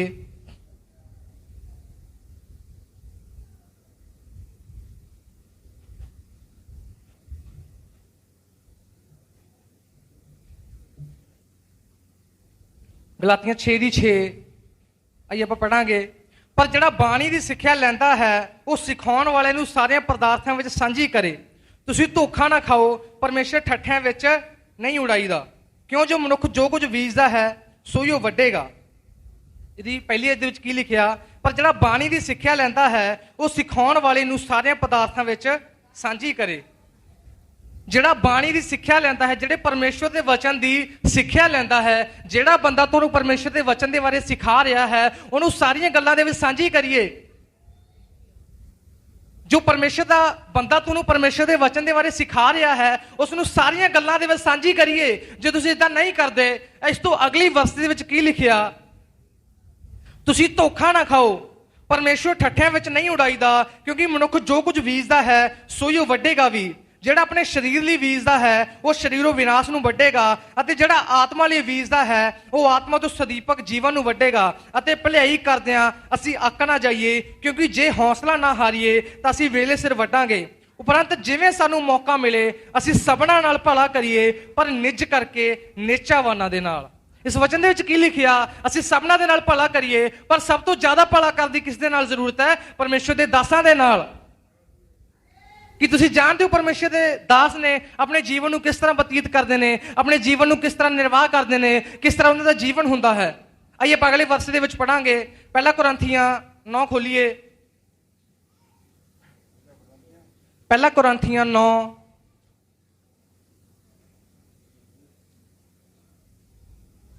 ਅੱਜ ਮੈਂ ਸਿਰਫ ਤੁਹਾਨੂੰ ਪਰਮੇਸ਼ਰ ਦੇ ਵਚਨ ਦੇ ਵਿੱਚੋਂ ਦੱਸਾਂਗਾ ਕਿ ਪਰਮੇਸ਼ਰ ਦਾ ਵਚਨ ਜੋ ਤੁਹਾਡੇ ਘਰਾਂ ਦੇ ਵਿੱਚ, ਤੁਹਾਡੇ ਦਿਲ ਦੇ ਵਿੱਚ ਹੈ, ਉਹ ਤੁਹਾਨੂੰ ਕੀ ਆਖਦਾ ਹੈ। ਸਾਰੇ ਭੈਣ ਭਾਈ ਖੋਲ ਲਈਏ। ਪਹਿਲਾ ਕੁਰਿੰਥੀਆਂ 9:3 ਤੋਂ ਆਪਾਂ 14 ਤੱਕ ਪੜਾਂਗੇ। 3 ਤੋਂ ਪੜ੍ਹਦੇ ਹਾਂ। ਪਹਿਲਾ ਕੁਰਿੰਥੀਆਂ 9:3। ਉਹਨਾਂ ਨੂੰ ਜਿਹੜੇ ਮੇਰੀ ਜਾਂਚ ਕਰਦੇ ਹਨ ਇਹੋ ਮੇਰਾ ਉੱਤਰ ਹੈ। ਪਰਮੇਸ਼ਰ ਦਾ ਦਾਸ ਪੌਲਸ ਆਖ ਰਿਹਾ ਹੈ। ਕੀ ਆਖ ਰਿਹਾ ਹੈ? ਉਹਨਾਂ ਨੂੰ ਜਿਹੜੇ ਮੇਰੀ ਜਾਂਚ ਕਰਦੇ ਹਨ ਇਹੋ ਮੇਰਾ ਉੱਤਰ ਹੈ। ਭਲਾ ਸਾਨੂੰ ਖਾਣ ਪੀਣ ਦਾ ਹੱਕ ਨਹੀਂ? ਭਲਾ ਸਾਨੂੰ ਵੀ ਹੱਕ ਨਹੀਂ ਜੋ ਕਿਸੇ ਗੁਰ ਭੈਣ ਨੂੰ ਆਪਣੀ ਵਿਆਹਤਾ ਕਰਕੇ ਨਾਲ ਲਈ ਫਿਰੀਏ, ਜਿਵੇਂ ਹੋਰ ਰਸੂਲ ਅਤੇ ਪ੍ਰਭੂ ਦੇ ਭਰਾ ਅਤੇ ਕੈਫਾਸ ਕਰਦੇ ਹਨ? ਅਥਵਾ ਕਿ ਨਿਰੇ ਮੈਨੂੰ ਅਤੇ ਵਰਨਵਾਸ ਨੂੰ ਹੀ ਹੱਕ ਨਹੀਂ? ਭਾਈ ਮਿਹਨਤ ਕਰਨੀ ਛੱਡ ਦਈਏ। ਆਪਣੇ ਪੱਲਿਓ ਖਾ ਕੇ ਕੌਣ ਕਦੇ ਫੌਜ ਦੀ ਨੌਕਰੀ ਕਰਦਾ ਹੈ? ਕੌਣ ਅੰਗੂਰੀ ਬਾਗ ਲਾ ਕੇ ਉਹਦਾ ਫਲ ਨਹੀਂ ਖਾਂਦਾ? ਅਥਵਾ ਕੌਣ ਇੱਜੜ ਦੀ ਪਾਲਣਾ ਕਰਕੇ ਇੱਜੜ ਦਾ ਕੁਝ ਦੁੱਧ ਨਹੀਂ ਪੀਂਦਾ? ਕਿ ਮੈਂ ਲੋਕਾਂ ਵਾਂਗੂ ਇਹ ਗੱਲਾਂ ਆਖਦਾ, ਅਥਵਾ ਕਿ ਸ਼ਰ੍ਹਾ ਵੀ ਇਹੋ ਗੱਲਾਂ ਨਹੀਂ ਕਹਿੰਦੀ? ਕਿਉਂ ਜੋ ਮੂਸਾ ਦੀ ਸ਼ਰ੍ਹਾ ਵਿੱਚ ਇਹ ਲਿਖਿਆ ਹੋਇਆ ਹੈ, ਭਾਈ ਤੂੰ ਗਾਹ ਦੇ ਬਲਦ ਦੇ ਮੂੰਹ ਨੂੰ ਛਿੱਕਲੀ ਨਾ ਚਾੜ। ਜੋ ਬਲਦ ਖਾ ਰਿਹਾ ਹੈ ਉਸਦੇ ਮੂੰਹ ਨੂੰ ਕੁਛ ਛਿੱਕਲੀ ਨਾ ਚਾੜ। ਕਿ ਪਰਮੇਸ਼ਰ ਬਲਦਾਂ ਦੀ ਚਿੰਤਾ ਨਹੀਂ ਕਰਦਾ? ਅਥਵਾ ਉਹ ਨਿਰਾਪੁਰਾ ਸਾਡੇ ਹੀ ਲਈ ਨਹੀਂ ਇਹ ਆਖਦਾ, ਨਿਸੰਗ ਸਾਡੇ ਲਈ ਇਹ ਲਿਖਿਆ ਗਿਆ ਸੀ, ਕਿਉਂਕਿ ਚਾਹੀਦਾ ਹੈ ਕਿ ਜਿਹੜਾ ਵਾਹੀ ਕਰਦਾ ਹੈ ਉਹ ਆਸਾ ਨਾਲ ਵਾਹੀ ਕਰੇ, ਅਤੇ ਜਿਹੜਾ ਗਾਉਂਦਾ ਹੈ ਉਹ ਹਿੱਸਾ ਲੈਣ ਦੇ ਲਈ ਆਸ ਨਾਲ ਗਾਹੇ। ਜੇ ਅਸਾਂ ਤੁਹਾਡੇ ਲਈ ਆਤਮਿਕ ਪਦਾਰਥ ਬੀਜੇ ਤਾਂ ਕੀ ਇਹ ਕੋਈ ਵੱਡੀ ਗੱਲ ਹੈ ਜੋ ਅਸੀਂ ਤੁਹਾਡੇ ਸਰੀਰਕ ਪਦਾਰਥ ਵੱਢੀਏ? ਜੇ ਹੋਰਨਾਂ ਲੋਕਾਂ ਨੂੰ ਤੁਹਾਡੇ ਉੱਤੇ ਇਹ ਹੱਕ ਹੈ ਤਾਂ ਕੀ ਸਾਨੂੰ ਇਸ ਤੋਂ ਵੱਧ ਕੇ ਨਹੀਂ? ਪਰ ਅਸਾਂ ਆਪਣੇ ਇਸ ਹੱਕ ਨੂੰ ਚਲਾਇਆ ਨਹੀਂ, ਪਰੰਤੂ ਸਭੋ ਕੁਝ ਝੱਲ ਲੈਂਦੇ ਹਾਂ। ਭਾਈ ਅਸੀਂ ਮਸੀਹ ਦੀ ਖੁਸ਼ਖਬਰੀ ਵਿੱਚ ਕੋਈ ਅਟਕਾਓ ਨਾ ਪਾਈਏ। ਕਿ ਤੁਸੀਂ ਇਹ ਨਹੀਂ ਜਾਣਦੇ ਭਾਈ ਜਿਹੜੇ ਧਰਮ ਦੀ ਸੇਵਾ ਕਰਦੇ ਹਨ ਉਹ ਹੈਕਲ ਦੇ ਪਦਾਰਥਾਂ ਵਿੱਚੋਂ ਹੀ ਖਾਂਦੇ ਹਨ, ਅਤੇ ਜਿਹੜੇ ਜਗਵੇਦੀ ਦੀ ਸੇਵਾ ਕਰਦੇ ਹਨ ਉਹ ਜਗਵੇਦੀ ਤੋਂ ਹੀ ਛਾਂਦਾ ਲੈਂਦੇ ਹਨ। ਇਸੇ ਪ੍ਰਕਾਰ ਪ੍ਰਭੂ ਨੇ ਖੁਸ਼ਖਬਰੀ ਦੇ ਪ੍ਰਚਾਰਕਾਂ ਲਈ ਵੀ ਇਹ ਥਾਪਿਆ ਹੈ ਭਾਈ ਉਹ ਖੁਸ਼ਖਬਰੀ ਤੋਂ ਹੀ ਗੁਜ਼ਾਰਾ ਕਰਨ। ਇੱਥੇ ਕੀ ਲਿਖਿਆ ਕਿ ਜੋ ਪਰਮੇਸ਼ਰ ਦੇ ਦਾਸ ਨੇ ਉਹ ਕਿਸ ਤਰ੍ਹਾਂ ਆਪਣੀ ਜ਼ਿੰਦਗੀ ਨੂੰ ਬਤੀਤ ਕਰਦੇ ਨੇ, ਕਿਸ ਤਰ੍ਹਾਂ ਆਪਣੇ ਜੀਵਨ ਨੂੰ ਬਤੀਤ ਕਰਦੇ ਨੇ। ਇਸ ਵਚਨ ਦੇ ਵਿੱਚ ਆਪਾਂ ਪੜ੍ਹਦੇ, ਇਸ ਵਚਨ ਦੇ ਵਿੱਚ ਲਿਖਿਆ ਹੈ ਪਰਮੇਸ਼ਰ ਦੇ ਦਾਸ ਨੇ ਉਹ ਖੁਸ਼ਖਬਰੀ ਦਾ ਪ੍ਰਚਾਰ ਸਾਰੀ ਦੁਨੀਆ ਦੇ ਵਿੱਚ ਲੈ ਕੇ ਜਾਂਦੇ ਨੇ। ਇਸ ਦਾ ਮਤਲਬ ਕੀ ਆ? ਖੁਸ਼ਖਬਰੀ ਦੇ ਪ੍ਰਚਾਰ ਤੋਂ ਜੋ ਲੋਕ ਉਹਨਾਂ ਨੂੰ ਆਫਰਿੰਗ ਦਵਾ ਕਰਾਉਂਦੇ ਨੇ, ਉਹਨਾਂ ਨੂੰ ਪ੍ਰੇਰ ਕਰਾਉਂਦੇ ਨੇ, ਉਹੀ ਆਫਰਿੰਗ ਦੇ ਰਾਹੀਂ ਉਹ ਅੱਗੇ ਕੀ ਆ ਵੱਧਦੇ ਜਾਂਦੇ ਨੇ। ਪਰ ਕੁਝ ਭੈਣ ਭਾਈ ਅਜਿਹੇ ਹੁੰਦੇ ਨੇ, ਅੱਜ ਤੱਕ ਉਹਨਾਂ ਨੇ ਆਪਣੇ ਦਾਸ ਨੂੰ ਇਹ ਨਹੀਂ ਪੁੱਛਿਆ ਹੋਣਾ ਕਿ ਪਾਸਟਰ ਜੀ ਤੁਹਾਨੂੰ ਕਿਸ ਚੀਜ਼ ਦੀ ਜ਼ਰੂਰਤ ਹੈ। ਪਾਸਟਰ ਜੀ ਤੁਹਾਨੂੰ ਕਿਸੇ ਚੀਜ਼ ਦੀ ਜ਼ਰੂਰਤ ਹੈ? ਤੁਹਾਡੇ ਘਰੇ ਰੋਟੀ ਹੈ, ਤੁਹਾਡੇ ਘਰੇ ਆਟਾ ਹੈ, ਤੁਹਾਡੇ ਘਰੇ ਸਬਜ਼ੀ ਹੈ, ਤੁਹਾਡੇ ਬੱਚੇ ਵਧੀਆ ਪੜ੍ਹ ਰਹੇ ਨੇ? ਕਿਉਂਕਿ ਪਰਮੇਸ਼ਰ ਦਾ ਵਚਨ ਤੁਹਾਨੂੰ ਇਹ ਆਖ ਰਿਹਾ ਹੈ ਕਿ ਜੋ ਪਰਮੇਸ਼ਰ ਦੇ ਦਾਸ ਨੇ ਉਹ ਖੁਸ਼ਖਬਰੀ ਦਾ ਪ੍ਰਚਾਰ ਕਰਦੇ ਨੇ। ਉਹ ਖੁਸ਼ਖਬਰੀ ਦੇ ਪ੍ਰਚਾਰ ਦੇ ਵਿੱਚ ਜੋ ਉਹਨਾਂ ਨੂੰ ਇਨਕਮ ਹੁੰਦੀ ਆ, ਜੋ ਲੋਕ ਆਫਰਿੰਗ ਉਹਨਾਂ ਨੂੰ ਦਵਾ ਕਰਾਉਂਦੇ ਨੇ, ਆਪਣੇ ਬੀਜ ਨੂੰ ਬੀਜਦੇ ਨੇ, ਉਸ ਦੇ ਨਾਲ ਆਪਣੀ ਜ਼ਿੰਦਗੀ ਨੂੰ ਬਤੀਤ ਕਰਦੇ ਨੇ, ਕੋਈ ਕੰਮ ਨਹੀਂ ਕਰਦੇ। ਕਿ ਆਪਾਂ ਕਦੇ ਪਰਮੇਸ਼ਰ ਦੇ ਦਾਸ ਨੂੰ ਪੁੱਛਿਆ ਕਿ ਪਾਸਟਰ ਜੀ ਤੁਹਾਨੂੰ ਕਿਸ ਚੀਜ਼ ਦੀ ਜ਼ਰੂਰਤ ਹੈ? ਬੋਲੀ ਹਾਲੇਲੂਇਆ। ਮੈਂ ਜੋ ਵੀ ਕੰਮ ਕਰਦਾ ਸਭ ਤੋਂ ਪਹਿਲਾਂ ਜੋ ਮੇਰੇ ਕੋਲ ਇਨਕਮ ਆਉਂਦੀ ਆ ਮੈਂ ਰੱਬ ਦੇ ਦਾਸ ਦੇ ਕੋਲ, ਆਪਣੇ ਪ੍ਰਭੂ ਦੇ ਕੋਲ ਲੈ ਕੇ ਆਉਂਦਾ ਹਾਂ। ਬੋਲੀ ਹਾਲੇਲੂਇਆ। ਕਿਉਂਕਿ ਜੋ ਮੇਰਾ ਪੈਸਾ ਕਿਸੇ ਕੰਮ ਦੇ ਵਿੱਚ ਲੱਗਣਾ ਹੈ ਉਸ ਤੋਂ ਪਹਿਲਾਂ ਉਹ ਪੈਸੇ ਦਾ ਕੁਝ ਹਿੱਸਾ 10, 15, 20% ਹਿੱਸਾ ਪਰਮੇਸ਼ਵਰ ਦੇ ਕੰਮਾਂ ਦੇ ਲਈ ਜਾਂਦਾ ਹੈ। ਬੋਲੀ ਹਾਲੇਲੂਇਆ। ਉਸੇ ਤਰ੍ਹਾਂ ਤੁਹਾਡੇ ਲਈ ਹੋਣਾ ਚਾਹੀਦਾ ਹੈ। ਜੋ ਵੀ ਤੁਹਾਡਾ ਪੈਸਾ ਹੈ, ਜੋ ਵੀ ਤੁਹਾਡੀ ਇਨਕਮ ਹੈ, ਤੁਹਾਡੀ ਇਨਕਮ ਦਾ ਜਿੰਨਾ ਪਰਮੇਸ਼ਰ ਨੇ ਤੁਹਾਨੂੰ ਹੁਕਮ ਦਿੱਤਾ ਹੈ ਉਹਨੇ % ਹਿੱਸਾ, 10%, 20% ਹਿੱਸਾ ਤੁਹਾਡੇ ਦਾਸਾਂ ਦੇ ਕੋਲ ਆਉਣਾ ਚਾਹੀਦਾ ਹੈ, ਤਾਂ ਕਿ ਤੁਸੀਂ ਪਰਮੇਸ਼ਰ ਦੇ ਕੰਮ ਨੂੰ ਵਧਾਉਣ ਦੇ ਵਿੱਚ ਉਹਨਾਂ ਦੀ ਸਹਾਇਤਾ ਕਰ ਸਕੋ। ਬੋਲੀ ਹਾਲੇਲੂਇਆ। ਜੇ ਤੁਸੀਂ ਅੱਜ ਇਸ ਟੀਚਿੰਗ ਤੋਂ ਕੁਝ ਸਿੱਖੋਗੇ ਤਾਂ ਤੁਹਾਡੀ ਜ਼ਿੰਦਗੀ ਦੇ ਵਿੱਚ ਕੁਝ ਸੁਧਾਰ ਆਵੇਗਾ। ਤੁਹਾਡੀ ਜ਼ਿੰਦਗੀ ਦੇ ਵਿੱਚ ਤੁਹਾਨੂੰ ਪਤਾ ਲੱਗੇਗਾ ਕਿ ਪਰਮੇਸ਼ਰ ਸਾਨੂੰ ਬਰਕਤ ਦੇ ਰਹੇ ਨੇ। ਬੋਲੀ ਹਾਲੇਲੂਇਆ।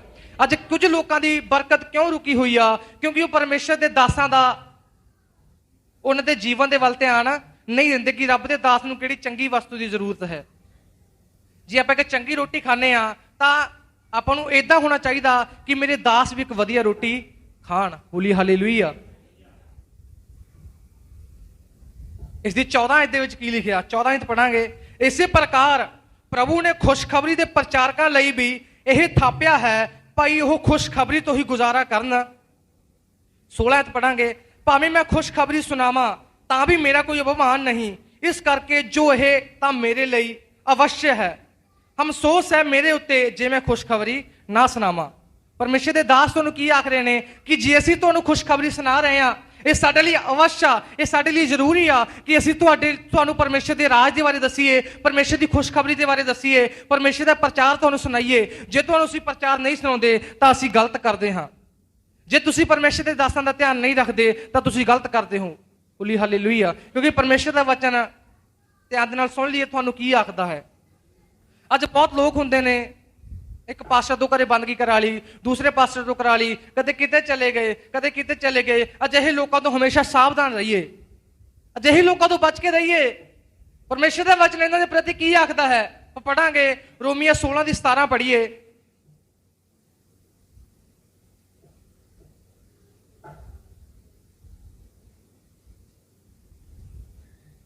ਰੋਮੀਆਂ 16 ਦੀ 17 ਇਸ ਦੇ ਵਿੱਚ ਕੀ ਲਿਖਿਆ? ਸਾਰੇ ਭੈਣ ਭਾਈ ਖੋਲ ਲਈਏ।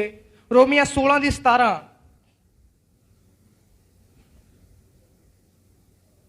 ਵਾ ਪੜਾਂਗੇ। ਹੁਣ ਹੇ ਭਰਾਵੋ, ਪਰਮੇਸ਼ਰ ਦਾ ਦਾਸ ਪੌਲਸ ਆਖ ਰਿਹਾ, ਹੁਣ ਹੇ ਭਰਾਵੋ ਮੈਂ ਤੁਹਾਡੇ ਅੱਗੇ ਅਰਦਾਸ ਕਰਦਾ ਹਾਂ ਭਾਈ ਤੁਸੀਂ ਉਹਨਾਂ ਦੀ ਤਾੜ ਰੱਖੋ ਜਿਹੜੇ ਉਸ ਸਿੱਖਿਆ ਦੇ ਵਿਰੁੱਧ ਜੋ ਤੁਹਾਨੂੰ ਮਿਲੀ ਹੈ ਫੁੱਟ ਪਾਉਂਦੇ ਅਤੇ ਠੋਕਰ ਖਵਾਉਂਦੇ ਹਨ, ਅਤੇ ਉਹਨਾਂ ਤੋਂ ਲਾਂਭੇ ਰਹੋ, ਉਹਨਾਂ ਤੋਂ ਸਾਵਧਾਨ ਰਹੋ। ਪਰਮੇਸ਼ਰ ਦਾ ਵਚਨ ਕੀ ਆਖ ਰਿਹਾ ਹੈ? ਜੋ ਤੁਹਾਨੂੰ ਪਰਮੇਸ਼ਰ ਦੀ ਬਾਣੀ ਮਿਲੀ ਹੈ, ਜੋ ਤੁਹਾਨੂੰ ਪਰਮੇਸ਼ਰ ਦਾ ਵਚਨ ਮਿਲਿਆ ਹੈ, ਇਸ ਤੋਂ ਹਟ ਕੇ ਤੁਹਾਨੂੰ ਕੁਝ ਲੋਕ ਕੀ ਕਹਿੰਦੇ ਨੇ? ਆਜਾ ਮੈਂ ਤੈਨੂੰ ਉੱਥੇ ਲੈ ਕੇ ਚੱਲਦਾ, ਆਜਾ ਤੈਨੂੰ ਉੱਥੇ ਪਰਮੇਸ਼ਰ ਦਾ ਵਚਨ ਵਧੀਆ ਮਿਲੇਗਾ। ਪਰਮੇਸ਼ਰ ਦਾ ਵਚਨ ਤੁਹਾਨੂੰ ਕੀ ਆਖ ਰਿਹਾ ਹੈ? ਉਹਨਾਂ ਤੋਂ ਸਾਵਧਾਨ ਰਹਿ, ਉਹਨਾਂ ਤੋਂ ਆਪਣੀ ਦੂਰੀ ਬਣਾ ਕੇ ਰੱਖ। ਕਿਉਂਕਿ ਉਹਨਾਂ ਦਾ ਆਪਣੇ ਦਾਸ ਦੇ ਨਾਲ ਪ੍ਰੇਮ ਨਹੀਂ ਆ, ਉਹਨਾਂ ਦਾ ਪਰਮੇਸ਼ਰ ਦੇ ਨਾਲ ਪ੍ਰੇਮ ਨਹੀਂ ਆ, ਉਹਨਾਂ ਦਾ ਇੱਕ ਇਨਸਾਨ ਦੇ ਨਾਲ ਪ੍ਰੇਮ ਹੈ। ਜੇ ਅੱਜ ਕਹਿ ਦਈਏ ਕਿ ਤੁਸੀਂ ਬੰਦਗੀ ਦੇ ਵਿੱਚ ਕਿਉਂ ਨਹੀਂ ਆਉਂਦੇ, ਅਸੀਂ ਉੱਥੇ ਬੰਦਗੀ ਦੇ ਵਿੱਚ ਗਏ ਸੀ ਕਿਉਂਕਿ ਪਰਮੇਸ਼ਰ ਦੇ ਨਾਲ ਪਿਆਰ ਨਹੀਂ ਹੈ, ਇੱਕ ਇਨਸਾਨ ਦੇ ਨਾਲ ਪਿਆਰ ਹੈ। ਜੋ ਭੈਣ ਭਾਈ ਇੱਕ ਇਨਸਾਨ ਦੇ ਨਾਲ ਪਿਆਰ ਕਰੇਗਾ, ਮੇਰੀ ਗੱਲ ਲਿਖ ਲਈਏ, ਹਮੇਸ਼ਾ ਯਾਦ ਰੱਖੀਏ, ਉਹ ਕਦੇ ਵੀ ਆਸ਼ੀਸ਼ਿਤ ਨਹੀਂ ਹੋ ਸਕਦਾ। ਜੋ ਭੈਣ ਭਾਈ ਬੰਦਗੀ ਦੇ ਵਿੱਚ ਇੱਥੇ ਆਉਂਦਾ ਹੈ, ਪ੍ਰਚਾਰ ਕਿਸੇ ਹੋਰ ਦਾ ਕਰਦਾ ਹੈ, ਉਹ ਲਿਖ ਲਈਏ ਕਾਪੀ ਦੇ ਉੱਤੇ, ਕਦੇ ਵੀ ਆਸ਼ੀਸ਼ਿਤ ਨਹੀਂ ਹੋ ਸਕਦਾ, ਕਦੇ ਵੀ, ਨੈਵਰ ਨੈਵਰ ਐਵਰ। ਆਪਣੀ ਪੂਰੀ ਲਾਈਫ ਦੇ ਵਿੱਚ ਕਦੇ ਆਸ਼ੀਸ਼ਿਤ ਨਹੀਂ ਹੋ ਸਕਦਾ। ਜੋ ਬੰਦਗੀ ਦੇ ਵਿੱਚ ਕਿਤੇ ਹੋਰ ਜਾਂਦਾ ਹੈ, ਪ੍ਰਚਾਰ ਕਿਸੇ ਹੋਰ ਬੰਦਗੀ ਦਾ ਕਰਦਾ ਹੈ, ਜਾਂਦਾ ਕਿਸੇ ਹੋਰ ਪਾਸਟਰ ਦੇ ਕੋਲ ਹੈ, ਪ੍ਰਚਾਰ ਕਿਸੇ ਹੋਰ ਪਾਸਟਰ ਦਾ ਕਰਦਾ ਹੈ, ਉਹ ਬੰਦਾ ਕਦੇ ਆਪਣੀ ਜ਼ਿੰਦਗੀ ਦੇ ਵਿੱਚ ਆਸ਼ੀਸ਼ਿਤ ਹੋ ਹੀ ਨਹੀਂ ਸਕਦਾ। ਪਰਮੇਸ਼ਰ ਦਾ ਵਚਨ ਤੁਹਾਨੂੰ ਆਖ ਰਿਹਾ ਹੈ, ਅਜਿਹੇ ਲੋਕਾਂ ਤੋਂ ਸਾਵਧਾਨ ਰਹੋ। ਹਾਲੇਲੂਇਆ। ਕਿ ਮੈਂ ਤੁਹਾਨੂੰ ਕੁਝ ਕਹਿ ਰਿਹਾ, ਮੈਂ ਸਿਰਫ ਪਰਮੇਸ਼ਰ ਦੇ ਵਚਨ ਦੇ ਵਿੱਚ, ਜੋ ਪਰਮੇਸ਼ਰ ਨੇ ਮੈਨੂੰ ਆਇਤਾਂ ਦਿੱਤੀਆਂ ਨੇ, ਉਹਨਾਂ ਆਇਤਾਂ ਦੇ ਵਿੱਚ ਤੁਹਾਨੂੰ ਦੱਸ ਰਿਹਾ ਕਿ ਪਰਮੇਸ਼ਰ ਦਾ ਵਚਨ ਤੁਹਾਡੇ ਲਈ ਕੀ ਆਖਦਾ ਹੈ। ਜੇ ਤੁਸੀਂ ਆਪਣੇ ਪਰਮੇਸ਼ਰ ਦੇ ਦਾਸ ਦਾ ਆਦਰ ਨਹੀਂ ਕਰਦੇ ਤਾਂ ਤੁਸੀਂ ਇੱਕ ਵੱਡੇ ਸੰਕਟ ਦੇ ਵਿੱਚ ਹੋ। ਜੇ ਤੁਹਾਡੇ ਪੈਰ ਕਦੇ ਇੱਧਰ ਜਾਂਦੇ ਨੇ, ਕਦੇ ਕੋਈ ਤੁਹਾਡੇ ਘਰੇ ਆ ਕੇ ਬੰਦਗੀ ਕਰਦਾ, ਕਦੇ ਕੋਈ ਪ੍ਰਾਰਥਨਾ ਕਰਦਾ, ਕੋਈ ਤੁਹਾਡੇ ਘਰੇ ਆ ਜਾਂਦਾ, ਰੱਬ ਦੇ ਦਾਸ ਦੀ ਕੋਈ ਆਦਰ ਨਹੀਂ ਆ, ਉਹਦਾ ਕੋਈ ਆਨਰ ਨਹੀਂ ਆ, ਤਾਂ ਤੁਸੀਂ ਇੱਕ ਵੱਡੇ ਖਤਰੇ ਦੇ ਵਿੱਚੋਂ, ਇੱਕ ਵੱਡੇ ਡੇਂਜਰ ਦੇ ਵਿੱਚੋਂ। ਇਹ ਪਰਮੇਸ਼ਰ ਦੇ ਆਤਮਾ ਦੇ ਰਾਹੀਂ ਮੈਨੂੰ ਪਤਾ ਲੱਗਿਆ। ਪਰਮੇਸ਼ਰ ਦੇ ਆਤਮਾ ਨੇ ਪਿਛਲੇ ਦਿਨਾਂ ਦੇ ਵਿੱਚ ਮੇਰੇ ਨਾਲ ਗੱਲ ਕੀਤੀ। ਮੈਂ ਇਹ ਵਚਨ ਕਿਸੇ ਤੋਂ ਕਾਪੀ ਨਹੀਂ ਕੀਤਾ, ਕਿਸੇ ਪਾਸਟਰ ਨੂੰ ਸੁਣ ਕੇ ਤੁਹਾਨੂੰ ਵਚਨ ਨਹੀਂ ਸੁਣਾ ਰਿਹਾ, ਪਰ ਜੋ ਪਰਮੇਸ਼ਰ ਦੇ ਆਤਮਾ ਨੇ ਮੈਨੂੰ ਵਚਨ ਦਿੱਤਾ, ਉਹੀ ਵਚਨ ਮੈਂ ਤੁਹਾਨੂੰ ਦੇ ਰਿਹਾ ਹਾਂ। ਧਿਆਨ ਦੇ ਨਾਲ ਸੁਣ ਲਈਏ ਪਰਮੇਸ਼ਰ ਦਾ ਆਤਮਾ ਤੁਹਾਨੂੰ ਕੀ ਆਖਦਾ ਹੈ। ਅੱਜ ਇਹ ਵਚਨ ਤੁਹਾਨੂੰ ਖੁਸ਼ ਕਰਨ ਦੇ ਲਈ ਨਹੀਂ ਆ, ਪਰ ਅੱਜ ਦਾ ਵਚਨ ਤੁਹਾਨੂੰ ਇੱਕ ਚੇਤਾਵਨੀ ਦੇਣ ਦੇ ਲਈ ਆ ਕਿ ਤੁਸੀਂ ਆਪਣੇ ਦਾਸ ਦੇ ਨਾਲ ਵਫਾਦਾਰ ਹੋ ਜਾਓ, ਆਪਦੇ ਦਾਸ ਦਾ ਆਦਰ ਕਰੋ। ਜਿਸ ਤਰ੍ਹਾਂ ਅਲੀਸ਼ਾ ਆਪਣੇ ਦਾਸ ਏਲੀਆ ਦਾ ਆਦਰ ਕਰਦਾ ਗਿਆ, ਜੋ ਕੰਮ ਏਲੀਆ ਨੇ ਕੀਤੇ ਉਦੋਂ ਦੁੱਗਣੇ ਤਿੱਗਣੇ ਕੰਮ ਅਲੀਸ਼ਾ ਨੇ ਕੀਤੇ। ਬੋਲੀ ਹਾਲੇਲੂਇਆ। ਕਿਉਂਕਿ ਆਪਣੇ ਦਾਸ ਦੀ ਆਗਿਆਕਾਰੀ ਦੇ ਵਿੱਚ ਚੱਲਿਆ, ਆਪਣੇ ਦਾਸ ਦੀ ਨੇਚਰ ਦੀ ਉਹਨੇ ਰੀਸ ਕੀਤੀ ਕਿ ਮੇਰਾ ਦਾਸ ਕੀ ਕਰਦਾ ਹੈ, ਮੇਰਾ ਦਾਸ ਕਿਹੋ ਜਿਹੇ ਕੱਪੜੇ ਪਾਉਂਦਾ ਹੈ, ਮੇਰਾ ਦਾਸ ਕਿਹੋ ਜਿਹੀ ਚੀਜ਼ਾਂ ਨੂੰ ਪਸੰਦ ਕਰਦਾ ਹੈ, ਮੇਰੇ ਦਾਸ ਨੂੰ ਕਿਹੜੀ ਚੀਜ਼ਾਂ ਵਧੀਆ ਲੱਗਦੀਆਂ ਨੇ, ਉਹ ਦਿਨੇ ਬੈਠ ਕੇ ਕੀ ਕਰਦਾ ਹੈ, ਰਾਤ ਨੂੰ ਬੈਠ ਕੇ ਕੀ ਕਰਦਾ ਹੈ। ਜੇ ਤੁਸੀਂ ਵੀ ਇਹ ਸਿੱਖੋਗੇ ਤਾਂ ਤੁਸੀਂ ਵੀ ਆਸ਼ੀਸ਼ਿਤ ਹੋਵੋਗੇ। ਹਾਲੇਲੂਇਆ। ਜੋ ਤੁਹਾਡੇ ਦਾਸ ਕੰਮ ਕਰ ਰਹੇ ਨੇ, ਉਹਨਾਂ ਦੇ ਦੁਆਰਾ ਅੱਜ 10, 20,000, 30,000 ਜਿੰਨੇ ਵੀ ਲੋਕ ਬਚਾਏ ਗਏ, ਉਸ ਤੋਂ ਦੁੱਗਣੇ ਤਿੱਗਣੇ ਚੌਗਣੇ 5 ਗੁਣਾ 100 ਗੁਣਾ ਲੋਕ ਤੁਸੀਂ ਬਚਾਓਗੇ। ਬੋਲੀ ਆਮੀਨ। ਇਹ ਪਰਮੇਸ਼ਰ ਦਾ ਵਚਨ ਹੈ, ਇਹ ਪਰਮੇਸ਼ਰ ਦਾ ਖਰਾ ਵਚਨ ਹੈ।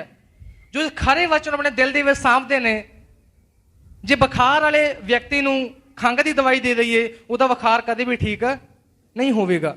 ਜੇ ਬੁਖਾਰ ਵਾਲੇ ਵਿਅਕਤੀ ਨੂੰ ਬੁਖਾਰ ਦੀ ਦਵਾਈ ਦਈਏ ਤਾਂ ਉਹ ਠੀਕ ਹੋ ਜਾਂਦਾ ਹੈ। ਬੋਲੀ ਹਾਲੇਲੂਇਆ।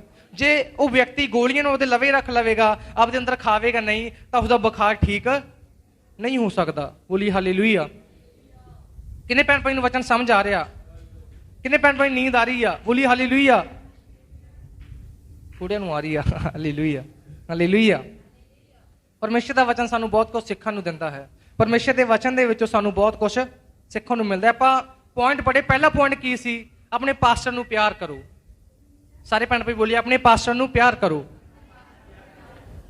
ਦੂਸਰਾ, ਆਪਣੇ ਪਾਸਟਰ ਨੂੰ ਫੋਲੋ ਕਰੋ। ਫੋਲੋ ਦਾ ਮਤਲਬ ਉਹਨਾਂ ਦਾ ਪਿੱਛਾ ਕਰੋ ਵੀ ਕੀ ਕੰਮ ਕਰਦੇ ਨੇ ਉਹ। ਤੀਸਰਾ ਪੁਆਇੰਟ ਸੀ, ਕਲੀਸਿਆ ਦਾ ਕੁਝ ਬੋਝ ਆਪਣੇ ਉੱਤੇ ਲੈ ਲਈਏ। ਬੋਲੀਏ, ਬੋਲੀਏ, ਮੈਂ ਕਲੀਸਿਆ ਦਾ ਕੁਝ ਬੋਝ ਆਪਣੇ ਉੱਤੇ ਲੈਂਦਾ ਹਾਂ। ਚੌਥਾ, ਆਪਣੇ ਦਾਸ ਦੇ ਉੱਤੇ ਕਦੇ ਦੋਸ਼ ਨਾ ਲਗਾਈਏ। ਆਪਣੇ ਦਾਸ ਦੇ ਉੱਤੇ ਕਦੇ ਦੋਸ਼ ਨਾ ਲਗਾਈਏ। ਚਾਹੇ ਰੱਬ ਦਾ ਦਾਸ ਗਲਤ ਕਰ ਰਿਹਾ ਹੈ, ਸਹੀ ਕਰ ਰਿਹਾ ਹੈ, ਉਸ ਦੇ ਉੱਤੇ ਕਦੇ ਵੀ ਦੋਸ਼ ਨਾ ਲਗਾਈਏ। ਪਰਮੇਸ਼ਰ ਦਾ ਵਚਨ ਤੁਹਾਨੂੰ ਆਖਦਾ ਹੈ। ਪੰਜਵਾਂ ਪੁਆਇੰਟ ਕੀ ਸੀ? ਆਪਣੇ ਪਾਸਟਰ ਦਾ ਕਿਸ ਤਰ੍ਹਾਂ ਖਿਆਲ ਰੱਖੀਏ। ਬੋਲੀ ਹਾਲੇਲੂਇਆ। ਤੁਹਾਡੀ ਆਫਰਿੰਗਸ, ਤੁਹਾਡੇ ਬੀਜ, ਤੁਹਾਡੇ ਦਸਵੰਧ ਰੱਬ ਦੇ ਘਰ ਦੇ ਵਿੱਚ, ਰੱਬ ਦੇ ਦਾਸ ਦੇ ਕੋਲ ਆਉਣੇ ਚਾਹੀਦੇ ਨੇ, ਤਾਂ ਉਹ ਤੁਹਾਡੇ ਲਈ ਬਰਕਤ ਦਾ ਕਾਰਨ ਬਣਨਗੇ। ਬੋਲੀ ਹਾਲੇਲੂਇਆ। ਤਾਂ ਉਹ ਤੁਹਾਡੇ ਲਈ, ਕੁਝ ਲੋਕ ਅਜਿਹੇ ਹੁੰਦੇ ਨੇ, ਉਹ 4-4 ਘੰਟੇ ਸਫ਼ਰ ਕਰਕੇ, 2-2 ਘੰਟੇ ਸਫ਼ਰ ਕਰਕੇ 100-100 ਕਿਲੋਮੀਟਰ ਤੋਂ ਬੰਦਗੀ ਦੇ ਵਿੱਚ ਆ ਜਾਂਦੇ ਨੇ। ਪਰ ਕੁਝ ਲੋਕ ਅਜਿਹੇ ਹੁੰਦੇ ਨੇ, ਗਵਾਂਢ ਦੇ ਵਿੱਚੋਂ 1 ਕਿਲੋਮੀਟਰ ਤੋਂ 2 ਕਿਲੋਮੀਟਰ ਤੋਂ ਬੰਦਗੀ ਦੇ ਵਿੱਚ ਨਹੀਂ ਆਉਂਦੇ। ਇਹਦਾ ਮਤਲਬ ਹੈ ਕਿ ਆਪਾਂ ਰੱਬ ਦੇ ਦਾਸਾਂ ਦਾ, ਪ੍ਰਭੂ ਦਾ ਆਦਰ ਕਰ ਰਹੇ ਹਾਂ? ਨਹੀਂ ਮੇਰੇ ਭੈਣੋ ਭਾਈਓ, ਆਪਾਂ ਬਹੁਤ ਹੀ ਵੱਡੀ ਵਿਪਤਾ ਦੇ ਵਿੱਚ ਪੈਣ ਵਾਲੇ, ਕਿਉਂਕਿ ਪਰਮੇਸ਼ਰ ਦੇ ਵਚਨ ਦੇ ਵਿੱਚ ਲਿਖਿਆ, ਜੇ ਤੂੰ ਮੈਨੂੰ ਛੱਡ ਕਿਸੇ ਹੋਰ ਦੇ ਪਿੱਛੇ ਜਾਵੇਂਗਾ ਤਾਂ ਤੇਰੇ ਗਮ ਕੀ ਆ ਵੱਧ ਜਾਣਗੇ, ਤੇਰੇ ਉੱਤੇ 7 ਹੋਰ ਅਜਿਹੇ ਦੁਸ਼ਟ ਆਤਮਾ ਆ ਜਾਣਗੇ ਜਿਨ੍ਹਾਂ ਦੇ ਬਾਰੇ ਤੂੰ ਜਾਣਦਾ ਵੀ ਨਹੀਂ ਆ। ਬੋਲੀ ਹਾਲੇਲੂਇਆ। ਧਿਆਨ ਦੇ ਨਾਲ ਸੁਣੀਏ ਅੱਜ ਪਰਮੇਸ਼ਰ ਦਾ ਵਚਨ ਤੁਹਾਨੂੰ ਕੀ ਆਖਦਾ ਹੈ। ਕਿੰਨੇ ਭੈਣ ਭਾਈਆਂ ਨੂੰ ਵਚਨ ਸਮਝ ਆਇਆ? ਕਿੰਨੇ ਭੈਣ ਭਾਈਆਂ ਨੂੰ, ਕਿੰਨੇ ਭੈਣ ਭਾਈ ਵਚਨ ਨੂੰ ਮੰਨਣਗੇ? ਜੇ ਤੁਹਾਨੂੰ ਕੋਈ ਭੈਣ ਭਾਈ ਆਖਦਾ ਹੈ ਕਿ ਆਜਾ ਮੈਂ ਤੈਨੂੰ ਉੱਥੇ ਲੈ ਕੇ ਚੱਲਦਾ, ਉੱਥੇ ਵੱਧ ਪ੍ਰਭੂ ਕੰਮ ਕਰਦਾ, ਉੱਥੇ ਵੱਧ ਆਸ਼ੀਸ਼ ਆ, ਉੱਥੇ ਵੱਧ ਬਰਕਤ ਆ, ਉਹਨਾਂ ਲੋਕਾਂ ਤੋਂ ਸਾਵਧਾਨ ਰਹੀਏ। ਉਹਨਾਂ ਨੂੰ ਆਖ ਦਈਏ ਕਿ ਸਾਡਾ ਪਰਮੇਸ਼ਰ ਦਾ ਦਾਸ ਸਾਡੇ ਕੋਲ ਹੈ, ਅਸੀਂ ਉੱਥੇ ਬੰਦਗੀ ਦੇ ਵਿੱਚ ਜਾਂਦੇ ਆ, ਉੱਥੇ ਜਾਂਦੇ ਰਹਾਂਗੇ ਜੇ ਅਸੀਂ ਆਪਦੀ ਜ਼ਿੰਦਗੀ ਦੇ ਵਿੱਚ ਬਰਕਤ ਲੈਣੀ ਹੈ। ਬੋਲੀ ਹਾਲੇਲੂਇਆ।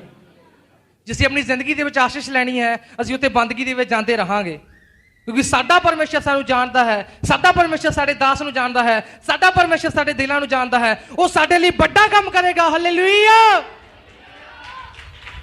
ਉਹ ਸਾਡੇ ਲਈ ਅਦਭੁਤ ਕੰਮ ਕਰੇਗਾ। ਜੋ ਦਾਸ ਤੁਹਾਨੂੰ ਜਾਣਦਾ ਵੀ ਨਹੀਂ ਹੈ, ਤੁਹਾਨੂੰ ਕਿਸ ਚੀਜ਼ ਦੀ ਜ਼ਰੂਰਤ ਆ, ਉਹ ਕਿਸ ਤਰ੍ਹਾਂ ਤੁਹਾਡੀ ਜ਼ਰੂਰਤ ਨੂੰ ਪੂਰਾ ਕਰ ਸਕਦਾ ਹੈ। ਪਰ ਇੱਕ ਦਾਸ ਜਾਣਦਾ ਹੈ, ਤੁਹਾਨੂੰ ਇੱਕ ਆਟੋ ਲੈਣਾ ਹੈ, ਤੁਹਾਨੂੰ ਇੱਕ ਗੱਡੀ ਲੈਣੀ ਹੈ, ਤੁਹਾਨੂੰ ਇੱਕ ਆਟੇ ਦੀ ਲੋੜ ਹੈ, ਤੁਹਾਨੂੰ ਰੋਟੀ ਦੀ ਲੋੜ ਹੈ, ਉਹ ਤੁਹਾਨੂੰ ਹਰੇਕ ਤੁਹਾਡੀ ਜ਼ਰੂਰਤ ਨੂੰ ਪੂਰਾ ਕਰੇਗਾ। ਪਰ ਜੋ ਤੁਹਾਨੂੰ ਜਾਣਦਾ ਨਹੀਂ ਹੈ, ਉਹ ਤੁਹਾਡੇ ਲਈ ਕੀ ਕਰ ਸਕਦਾ ਹੈ? ਪ੍ਰਾਰਥਨਾ ਤੁਹਾਡੇ ਲਈ ਸਾਰੇ ਕਰਦੇ ਨੇ, ਸਾਰੇ ਰੱਬ ਦੇ ਦਾਸ, ਦੁਨੀਆ ਦੇ ਵਿੱਚ ਜਿੰਨੇ ਦਾਸ ਨੇ ਤੁਹਾਡੇ ਲਈ ਪ੍ਰਾਰਥਨਾ ਕਰਦੇ ਨੇ, ਪਰ ਜੋ ਰੱਬ ਦੇ ਦਾਸਾਂ ਨੇ ਤੁਹਾਡਾ ਲੇਖਾ ਦੇਣਾ ਹੈ, ਤੁਹਾਡਾ ਲੇਖਾ ਹੋਰ ਕੋਈ ਨਹੀਂ ਦੇ ਸਕਦਾ। ਇੱਕ ਗੱਲ ਮੇਰੀ ਹਮੇਸ਼ਾ ਯਾਦ ਰੱਖੀਏ, ਕੁਝ ਲੋਕ ਮੈਂ ਸੁਣਿਆ ਕੀ ਕਹਿੰਦੇ ਨੇ ਕਿ ਅਸੀਂ ਉੱਥੇ ਬੰਦਗੀ ਦੇ ਵਿੱਚ ਜਾਂਦੇ ਆ, ਸਾਡੇ ਬੱਚੇ ਸਾਡੀ ਗੱਲ ਮੰਨਣਗੇ, ਸਾਡੇ ਬੱਚੇ ਆਗਿਆਕਾਰੀ ਦੇ ਵਿੱਚ ਚੱਲਣਗੇ। ਪਰ ਪਰਮੇਸ਼ਰ ਨੇ ਮੈਨੂੰ ਦੱਸਿਆ, ਪਰਮੇਸ਼ਰ ਦੀ ਆਤਮਾ ਨੇ ਮੈਨੂੰ ਦੱਸਿਆ ਕਿ ਜੋ ਅਜਿਹਾ ਕਰਦੇ ਨੇ, ਇਟ ਮੀਨਸ ਉਹ ਯਿਸੂ ਮਸੀਹ ਦੇ ਉੱਤੇ ਵਿਸ਼ਵਾਸ ਨਹੀਂ ਕਰ ਰਹੇ, ਇੱਕ ਇਨਸਾਨ ਦੇ ਉੱਤੇ ਵਿਸ਼ਵਾਸ ਕਰ ਰਹੇ ਨੇ। ਉਹਨਾਂ ਦੇ ਬੱਚੇ ਉਦੋਂ ਵੀ ਜ਼ਿਆਦਾ ਵਿਗੜ ਜਾਣਗੇ। ਪਰਮੇਸ਼ਰ ਦਾ ਆਤਮਾ ਮੈਨੂੰ ਆਖ ਰਿਹਾ ਹੈ, ਮੈਂ ਆਪਦੇ ਕੋਲੋਂ ਨਹੀਂ ਕਹਿ ਰਿਹਾ। ਜੇ ਤੁਸੀਂ ਕਿਸੇ ਇਨਸਾਨ ਦੇ ਉੱਤੇ ਭਰੋਸਾ ਕਰਦੇ ਹੋਏ ਕਿਸੇ ਹੋਰ ਬੰਦਗੀ ਦੇ ਵਿੱਚ ਜਾਓਗੇ, ਸਾਡੇ ਬੱਚੇ ਵਧੀਆ ਹੋ ਜਾਣਗੇ, ਉਹ ਉਸ ਤੋਂ ਵੀ ਜ਼ਿਆਦਾ ਵਿਗੜ ਜਾਣਗੇ। ਆਪਣੀ ਜ਼ਿੰਦਗੀ ਦੇ ਵਿੱਚ ਐਕਸਪੀਰੀਅੰਸ ਕਰਕੇ ਦੇਖ ਲਿਓ। ਪਰਮੇਸ਼ਰ ਦਾ ਆਤਮਾ ਮੈਨੂੰ ਆਖਦਾ ਹੈ।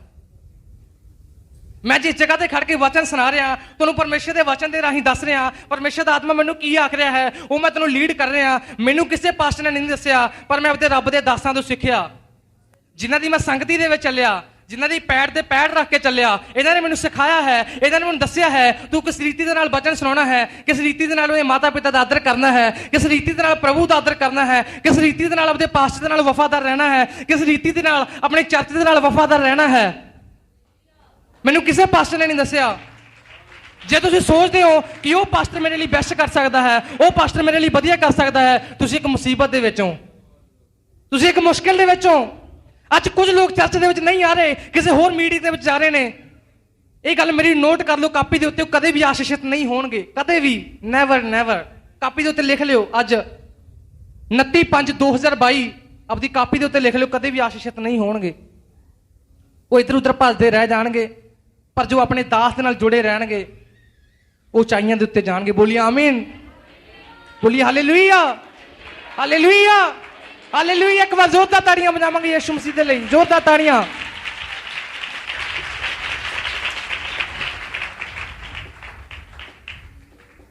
ਕਲੀਸਿਆ ਦੇ ਵਿੱਚ ਬਹੁਤ ਅਜਿਹੇ ਲੋਕ ਸੀ ਜਿਨ੍ਹਾਂ ਨੂੰ ਮੈਂ ਬਹੁਤ ਦਿਲ ਤੋਂ ਪਿਆਰ ਕਰਦਾ ਸੀ। ਉਹਨਾਂ ਨੂੰ ਹਰੇਕ ਪਹਿਲੇ ਸਥਾਨ ਤੇ ਰੱਖਣਾ, ਹਰੇਕ ਕੰਮ ਦੇ ਵਿੱਚ ਪਹਿਲੇ ਸਥਾਨ ਤੇ ਰੱਖਣਾ। ਪਰ ਪਰਮੇਸ਼ਰ ਦਾ ਵਚਨ ਬਿਲਕੁਲ ਸੱਚ ਹੈ ਕਿ ਜਿਉਂ ਤੁਸੀਂ ਜ਼ਿਆਦਾ ਪਿਆਰ ਕਰੋਗੇ, ਉਹ ਤੁਹਾਨੂੰ ਛੱਡ ਕੇ ਜਾਵੇਗਾ। ਪਰ ਮੈਂ ਜੋ ਤੁਹਾਨੂੰ ਕਹਿ ਰਿਹਾ, ਜੋ ਤੁਹਾਨੂੰ ਛੱਡ ਕੇ ਗਿਆ, ਸ਼ਾਇਦ ਉਹ ਤੁਹਾਡੇ ਲਈ ਚੰਗਾ ਨਹੀਂ ਸੀ। ਪਰਮੇਸ਼ਰ ਤੁਹਾਨੂੰ ਇਸ ਤੋਂ ਵੀ ਜ਼ਿਆਦਾ ਬੈਸਟ ਦੇਣਗੇ। ਹਾਲੇਲੂਇਆ। ਪਰਮੇਸ਼ਰ ਤੁਹਾਨੂੰ ਇਸ ਤੋਂ ਜ਼ਿਆਦਾ ਆਸ਼ੀਸ਼ਿਤ ਦੇਣਗੇ, ਪਰਮੇਸ਼ਰ ਤੁਹਾਨੂੰ ਇਸ ਤੋਂ ਜ਼ਿਆਦਾ ਵਧੀਆ ਦੇਣਗੇ। ਜੇ ਤੁਹਾਡੇ ਰਿਸ਼ਤੇਦਾਰ ਛੱਡ ਕੇ, ਕੋਈ ਗੱਲ ਨਹੀਂ। ਜੇ ਤੁਹਾਡੀ ਕਲੀਸਿਆ ਦੀ ਮੈਂਬਰ ਤੁਹਾਨੂੰ ਛੱਡ ਕੇ, ਕੋਈ ਗੱਲ ਨਹੀਂ। ਤੁਹਾਡੀ ਗਵਾਂਢੀ ਤੁਹਾਨੂੰ ਛੱਡ ਕੇ, ਕੋਈ ਗੱਲ ਨਹੀਂ। ਪਰ ਪਰਮੇਸ਼ਰ ਬੈਸਟ ਦੇਣਗੇ। ਪਰਮੇਸ਼ਰ ਬੈਸਟ ਦੇਣਾ ਜਾਣਦੇ ਨੇ। ਉਹਨਾਂ ਨੂੰ ਪਤਾ ਹੈ ਤੁਹਾਨੂੰ ਕਿਸ ਚੀਜ਼ ਦੀ ਜ਼ਰੂਰਤ ਹੈ। ਜੇ ਪਰਮੇਸ਼ਰ ਦੇ ਦਾਸਾਂ ਨੇ ਪ੍ਰਭੂ ਦੇ ਲਈ ਇਹਨਾਂ ਦੇ ਰਿਸ਼ਤੇਦਾਰਾਂ ਨੂੰ ਛੱਡ ਕੇ, ਪਰ ਅੱਜ ਹਜ਼ਾਰਾਂ ਲੋਕ ਇਹਨਾਂ ਦੇ ਕੀ ਨੇ, ਨਾਲ ਨੇ। ਬੋਲੀ ਹਾਲੇਲੂਇਆ। ਯਿਸੂ ਮਸੀਹ ਨੇ ਕੀ ਆਖਿਆ? ਇੱਕ ਇਨਸਾਨ ਨੂੰ ਕਿਹਾ, ਮੇਰੇ ਪਿੱਛੇ ਹੋ ਲੈ, ਮੇਰੇ ਪਿੱਛੇ ਆ ਜਾ। ਉਹ ਕੀ ਕਹਿੰਦਾ? ਕਹਿੰਦਾ ਪ੍ਰਭੂ ਪਹਿਲਾਂ ਮੈਂ ਮਾੜਾ ਘਰੇ ਮੈਂ ਕੰਮ ਕਰਨਾ, ਜਾ ਕੇ ਘਰੇ ਕੰਮ ਕਰਿਆ ਵਾਂ। ਯਿਸੂ ਮਸੀਹ ਕਹਿੰਦਾ ਜਾ ਬਾ ਘਰੇ ਜਾ, ਮੁੜ ਕੇ ਵਾਪਿਸ ਨਾ ਆਵੀਂ। ਉਹਨੇ ਆਖਿਆ ਜਿਹੜੇ ਬੰਦੇ ਨੇ ਇੱਕ ਵਾਰ ਹਲ ਚਲਾ ਲਿਆ, ਮੂਹਰੇ ਹੱਥ ਰੱਖ ਲਿਆ, ਉਹ ਕਦੇ ਵੀ ਪਿੱਛੇ ਨਾ ਦੇਖੇ, ਬਸ ਅੱਗੇ ਵੱਧਦਾ ਜਾਵੇ, ਅੱਗੇ ਵੱਧਦਾ ਜਾਵੇ, ਅੱਗੇ ਵੱਧਦਾ ਜਾਵੇ। ਪ੍ਰਭੂ ਤੁਹਾਡੀ ਜ਼ਿੰਦਗੀ ਦੇ ਵਿੱਚ ਬੈਸਟ ਕਰਨਗੇ। ਬੋਲੀ ਆਮੀਨ। ਇਸ ਲਾਈਨ ਦਾ ਮਤਲਬ ਕੀ ਆ? ਵੀ ਚੰਗਾ ਆਉਣ ਵਾਲਾ ਹੈ। ਜੇ ਅਸੀਂ ਪਰਮੇਸ਼ਰ ਦੇ ਵਚਨ ਨੂੰ ਨਹੀਂ ਮੰਨਾਂਗੇ ਕਿ ਚੰਗਾ ਆਪਣੀ ਜ਼ਿੰਦਗੀ ਦੇ ਵਿੱਚ ਆ ਸਕਦਾ ਹੈ। ਪਰਮੇਸ਼ਰ ਦਾ ਵਚਨ ਕੀ ਆਖਦਾ ਹੈ? ਆਪਦੇ ਦਾਸ ਦੇ ਨਾਲ ਕਿਸ ਰੀਤੀ ਦੇ ਨਾਲ ਵਫਾਦਾਰੀ ਦੇ ਨਾਲ ਚੱਲ, ਉਹਨਾਂ ਦੀ ਜ਼ਰੂਰਤਾਂ ਨੂੰ ਪੁੱਛ, ਉਹਨਾਂ ਨੂੰ ਕਿਹੜੀ ਚੀਜ਼ ਦੀ ਜ਼ਰੂਰਤ ਹੈ ਉਹਨਾਂ ਨੂੰ ਫੋਲੋ ਕਰ, ਉਹਨਾਂ ਦੀ ਗੱਲਾਂ ਨੂੰ ਸੁਣੋ, ਤੁਹਾਨੂੰ ਕੀ ਆਖਦੇ ਨੇ। ਤੁਹਾਨੂੰ ਜੇ ਡਾਂਟ ਦਿੰਦੇ ਨੇ, ਇਹਦਾ ਮਤਲਬ ਕਹਾਵਤਾਂ ਦੇ ਵਿੱਚ ਲਿਖਿਆ ਬੱਚੇ ਨੂੰ ਡਾਂਟ, ਛੜੀ ਦੇ ਨਾਲ ਡਾਂਟ, ਤਾਂ ਕਿ ਉਹ ਵੱਡਾ ਹੋ ਕੇ ਉਹ ਪਰਮੇਸ਼ਰ ਦੇ ਵਚਨ ਤੋਂ ਕਦੇ ਨਾ ਟਲੇਗਾ। ਉਹ ਪਰਮੇਸ਼ਰ ਦੇ ਵਚਨ ਨੂੰ ਮੰਨਦੇ ਨਹੀਂ, ਕਦੇ ਇੱਧਰ ਕਦੇ ਉੱਧਰ, ਕਦੇ ਇੱਧਰ ਕਦੇ ਉੱਧਰ। ਉਹ ਕਦੇ ਵੀ ਆਸ਼ੀਸ਼ਿਤ ਨਹੀਂ ਹੁੰਦੇ। ਉਹ ਇੱਕ ਛੋਟੇ ਕਮਰੇ 'ਚ ਬੈਠੇ ਹੁੰਦੇ ਨੇ, ਛੋਟੇ ਕਮਰੇ 'ਚ ਹੀ ਬੈਠੇ ਰਹਿੰਦੇ ਨੇ। ਭਾਈ ਸ਼ਿੰਗਾਰਾ ਪਰਮੇਸ਼ਰ ਦੇ ਦਾਸਾਂ ਦੇ ਨਾਲ 30-35 ਸਾਲ ਤੋਂ ਵਫਾਦਾਰ ਨੇ। 30-35 ਸਾਲ। ਅੱਜ ਪਿੰਡ ਦੇ ਵਿੱਚ ਪਰਮੇਸ਼ਰ ਨੇ ਬਹੁਤ ਵੱਡੀ ਕੋਠੀ ਇਹਨਾਂ ਨੂੰ ਦਿੱਤੀ ਆ। ਇੱਕ ਛੋਟੇ ਜਿਹੇ ਕਮਰੇ ਦੇ ਵਿੱਚ ਰਹਿੰਦੇ ਸੀ, ਬਹੁਤ ਛੋਟੇ ਕਮਰੇ ਦੇ ਵਿੱਚ ਰਹਿੰਦੇ ਸੀ, ਪਰ ਪਰਮੇਸ਼ਰ ਨੇ ਅੱਜ ਇਹਨਾਂ ਨੂੰ ਏਡੀ ਵੱਡੀ ਕੋਠੀ ਦਿੱਤੀ ਆ। ਚਾਹੇ 4 ਕਾਰਾਂ ਅੰਦਰ ਜਾ ਕੇ ਖੜਾ ਦੋ, ਪਰਮੇਸ਼ਰ ਬੈਸਟ ਦੇਣਾ ਜਾਣਦੇ ਨੇ। ਹਾਲੇਲੂਇਆ। ਭਾਈ ਸ਼ਾਮ ਲਾਲ ਜੀ ਨੇ ਇਹ ਆਪਣੇ ਦਾਸ ਦੇ ਨਾਲ ਵਫਾਦਾਰ ਰਹੇ। ਜਦੋਂ ਇਹਨਾਂ ਦੇ ਘਰੇ ਜਾਂਦੇ ਸੀ ਅਸੀਂ ਨੀਚੇ ਹੀ ਨੀਚੇ ਜਾਂਦੇ ਸੀ। ਇਹਨਾਂ ਡੁਗਾਈ ਦੇ ਵਿੱਚ ਇਹਨਾਂ ਦਾ ਘਰ ਸੀ। ਜਦੋਂ ਜਾਂਦੇ ਸੀ ਇਹਨਾਂ ਦੇ ਬੈੱਡ ਬਿਲਕੁਲ ਨੀਚੇ ਪਏ ਹੁੰਦੇ ਸੀ, ਸਾਨੂੰ ਨੀਚੇ ਉਤਰ ਕੇ ਜਾਣਾ ਪੈਂਦਾ। ਪਰ ਅੱਜ ਪਰਮੇਸ਼ਰ ਦੀ ਦਇਆ ਦੇ ਨਾਲ ਅਸੀਂ ਉੱਪਰ ਹੀ ਉੱਪਰ ਜਾ ਰਹੇ ਹਾਂ। ਅੱਜ ਇਹ ਤੀਸਰੀ ਮੰਜ਼ਿਲ ਤੇ ਪਹੁੰਚ ਗਏ। ਬੋਲੀ ਹਾਲੇਲੂਇਆ। ਇਹ ਪਰਮੇਸ਼ਰ ਦੀ ਦਇਆ ਹੈ। ਜੋ ਆਪਣੇ ਪਾਸਟਰ ਦੇ ਨਾਲ ਮਿਲਿਆ ਰਹਿੰਦਾ ਹੈ ਉਹ ਆਸ਼ੀਸ਼ਿਤ ਰਹੇਗਾ। ਜੇ ਤੁਸੀਂ ਚਾਹੁੰਦੇ ਹੋ ਆਪਦੇ ਮੰਮੀ ਡੈਡੀ ਨੂੰ ਬਚਾ ਸਕੀਏ, ਆਪਦੇ ਬੱਚਿਆਂ ਨੂੰ ਬਚਾ ਸਕੀਏ, ਆਪਣੇ ਦਾਸ ਦੇ ਨਾਲ ਵਫਾਦਾਰ ਰਹੀਏ, ਤਾਂ ਪਰਮੇਸ਼ਰ ਤੁਹਾਡੀ ਜ਼ਿੰਦਗੀ ਦੇ ਵਿੱਚ ਕੰਮ ਕਰਨਗੇ। ਮੈਂ ਬਹੁਤ ਦੇਖਿਆ ਲੋਕ ਆਪਣੇ ਚਰਚ ਨੂੰ ਛੱਡ ਕੇ ਕਿਤੇ ਹੋਰ ਜਾਂਦੇ ਨੇ, ਉਹਨਾਂ ਦੇ ਬੱਚੇ ਹੋਰ ਜ਼ਿਆਦਾ ਉਹਨਾਂ ਦੇ ਖਿਲਾਫ ਹੋ ਜਾਂਦੇ ਨੇ, ਉਹਨਾਂ ਦੇ ਮਾਤਾ ਪਿਤਾ ਹੋਰ ਉਹਨਾਂ ਦੇ ਖਿਲਾਫ ਹੋ ਜਾਂਦੇ ਨੇ, ਕਿਉਂਕਿ ਪਰਮੇਸ਼ਰ ਦੇ ਵਚਨ ਦਾ ਆਦਰ ਨਹੀਂ ਕਰ ਰਹੇ। ਇੱਕ ਸਮਾਂ ਹੁੰਦਾ ਹੈ ਚਮਤਕਾਰ ਲੈਣ ਦਾ, ਇੱਕ ਸਮਾਂ ਹੁੰਦਾ ਹੈ ਪਰਮੇਸ਼ਰ ਦੇ ਵਚਨ ਤੇ ਚੱਲਣ ਦਾ। ਬੋਲੀ ਹਾਲੇਲੂਇਆ। ਜੋ ਪਰਮੇਸ਼ਰ ਨੇ ਸਾਨੂੰ ਅੱਜ ਦਾ ਦਿਨ ਦਿਖਾਇਆ ਹੈ, ਇਹ ਇੱਕ ਚਮਤਕਾਰ ਹੈ ਸਾਡੇ ਲਈ। ਮੈਂ ਪਰਸੋਂ ਦੀ ਗੱਲ ਆ, ਆਈ ਥਿੰਕ ਵੀਰਵਾਰ ਦੀ, ਕੰਮ ਦੇ ਉੱਤੇ ਜਾ ਰਿਹਾ ਸੀ। ਇੱਕ ਭੈਣ ਟਰੈਕਟਰ ਜਾ ਰਿਹਾ ਸੀ, ਉਹ 2 ਜਾਣੇ ਸੀ। ਭੈਣ ਦੇ ਉੱਤੇ ਟਰੈਕਟਰ ਚੜ ਗਿਆ, ਮੁੰਡੇ ਦੇ ਲੱਤਾਂ ਟੁੱਟ ਗਈਆਂ। ਭੈਣ ਸੀ ਉਹ ਨਾਲ ਦੀ ਨਾਲ ਉਹਦੀ ਉੱਥੇ ਡੈਥ ਹੋ ਗਈ। ਪਰ ਸਾਡੀ ਜ਼ਿੰਦਗੀ ਦੇ ਵਿੱਚ ਸਭ ਤੋਂ ਵੱਡਾ ਚਮਤਕਾਰ ਕੀ ਹੈ ਕਿ ਅੱਜ ਅਸੀਂ ਜਨਤਾ ਇਸ ਜਗ੍ਹਾ ਤੇ ਹਾਂ। ਬੋਲੀ ਹਾਲੇਲੂਇਆ। ਬਿਮਾਰੀ ਕੋਈ ਵੱਡੀ ਗੱਲ ਨਹੀਂ ਆ, ਪਰੇਸ਼ਾਨੀ ਕੋਈ ਵੱਡੀ ਗੱਲ ਨਹੀਂ ਆ, ਗਰੀਬੀ ਕੋਈ ਵੱਡੀ ਗੱਲ ਨਹੀਂ ਆ। ਜੇ ਤੁਹਾਡੇ ਕੋਲ 100 ਕਿੱਲੇ ਹੁੰਦੇ ਹੋਏ ਤੁਸੀਂ ਨਰਕ ਦੇ ਵਿੱਚ ਚਲੇ ਗਏ, ਉਸ ਦਾ ਤੁਹਾਨੂੰ ਕੋਈ ਵੀ ਫਾਇਦਾ ਨਹੀਂ ਹੋਵੇਗਾ। ਤੁਹਾਡੇ ਕੋਲ 6 ਬਿਸਵਿਆਂ ਦੇ ਵਿੱਚ ਵਧੀਆ ਕੋਠੀ ਹੋਵੇ, ਕੋਠੀ ਹੁੰਦੇ ਹੋਏ ਤੁਸੀਂ ਨਰਕ ਦੇ ਵਿੱਚ ਚਲੇ ਗਏ, ਇਸ ਦੇ ਨਾਲੋਂ ਬੈਟਰ ਆ ਕਿ ਜਿਹੜੀ ਭੈਣ ਨੇ 2 ਆਨੇ ਦਿੱਤੇ ਸੀ, 2 ਦਮੜੀਆਂ ਦਿੱਤੀਆਂ ਸੀ, ਉਹ ਸਵਰਗ ਦੇ ਵਿੱਚ ਬੈਠੀ ਹੈ। ਬੋਲੀ ਹਾਲੇਲੂਇਆ। ਅੱਜ ਦੇ ਵਚਨ ਦੇ ਉੱਤੇ ਧਿਆਨ ਦੇ ਨਾਲ ਗੌਰ ਕਰੀਏ ਕਿ ਪਰਮੇਸ਼ਰ ਦਾ ਵਚਨ ਤੁਹਾਨੂੰ ਕੀ ਆਖਦਾ ਹੈ। ਜੇ ਤੁਸੀਂ ਇਸ ਵਚਨ ਨੂੰ ਆਪਣੀ ਜ਼ਿੰਦਗੀ 'ਚ ਲਾਗੂ ਕਰੋਗੇ, ਇਸ ਵਚਨ ਨੂੰ ਮੰਨੋਗੇ ਕਿ ਅੱਜ ਰੱਬ ਦੇ ਆਤਮਾ ਨੇ ਮੇਰੇ ਨਾਲ ਕੀ ਗੱਲ ਕੀਤੀ, ਮੈਨੂੰ ਕੀ ਵਚਨ ਸੁਣਾਇਆ, ਤਾਂ ਤੁਸੀਂ ਜ਼ਿੰਦਗੀ ਦੇ ਵਿੱਚ ਤਰੱਕੀ ਨੂੰ ਪਾਵੋਗੇ। ਮੈਂ ਆਉਣ ਵਾਲੇ ਦਿਨਾਂ ਦੇ ਵਿੱਚ ਆਪਣੇ ਸਾਰੇ ਭੈਣ ਭਾਈਆਂ ਦੇ ਆਸ਼ੀਸ਼ਾਂ ਨੂੰ ਦੇਖ ਰਿਹਾ ਹਾਂ। ਹਾਲੇਲੂਇਆ। ਆਉਣ ਵਾਲੇ ਦਿਨਾਂ ਦੇ ਵਿੱਚ ਪਰਮੇਸ਼ਰ ਆਪਾਂ ਸਾਰਿਆਂ ਨੂੰ ਆਸ਼ੀਸ਼ਿਤ ਕਰਨਗੇ। ਉਹ ਮਹਾਨ ਪਰਮੇਸ਼ਰ ਆ। ਇਸ ਲਈ ਮੈਂ ਹਮੇਸ਼ਾ ਕਹਿਣਾ ਹੁੰਦਾ ਲਾਸਟ ਦੇ ਵਿੱਚ ਕਿ ਜਦੋਂ ਆਪਾਂ ਆਪਣੀ ਜ਼ਿੰਦਗੀ ਦੇ ਵਿੱਚ ਪਰਮੇਸ਼ਰ ਨੂੰ ਪਹਿਲੇ ਸਥਾਨ ਤੇ ਰੱਖਦੇ ਹਾਂ, ਤਾਂ ਸਾਡਾ ਵੀ ਪਰਮੇਸ਼ਰ ਸਾਨੂੰ ਹਮੇਸ਼ਾ ਪਹਿਲੇ ਸਥਾਨ ਤੇ ਰੱਖਦਾ ਹੈ। ਬੋਲੀ ਹਾਲੇਲੂਇਆ। ਪਰਮੇਸ਼ਰ ਤੁਹਾਨੂੰ ਇਸ ਵਚਨ ਦੁਆਰਾ ਆਸ਼ੀਸ਼ ਦੇਣ। ਜੈ ਮਸੀਹ ਦੀ।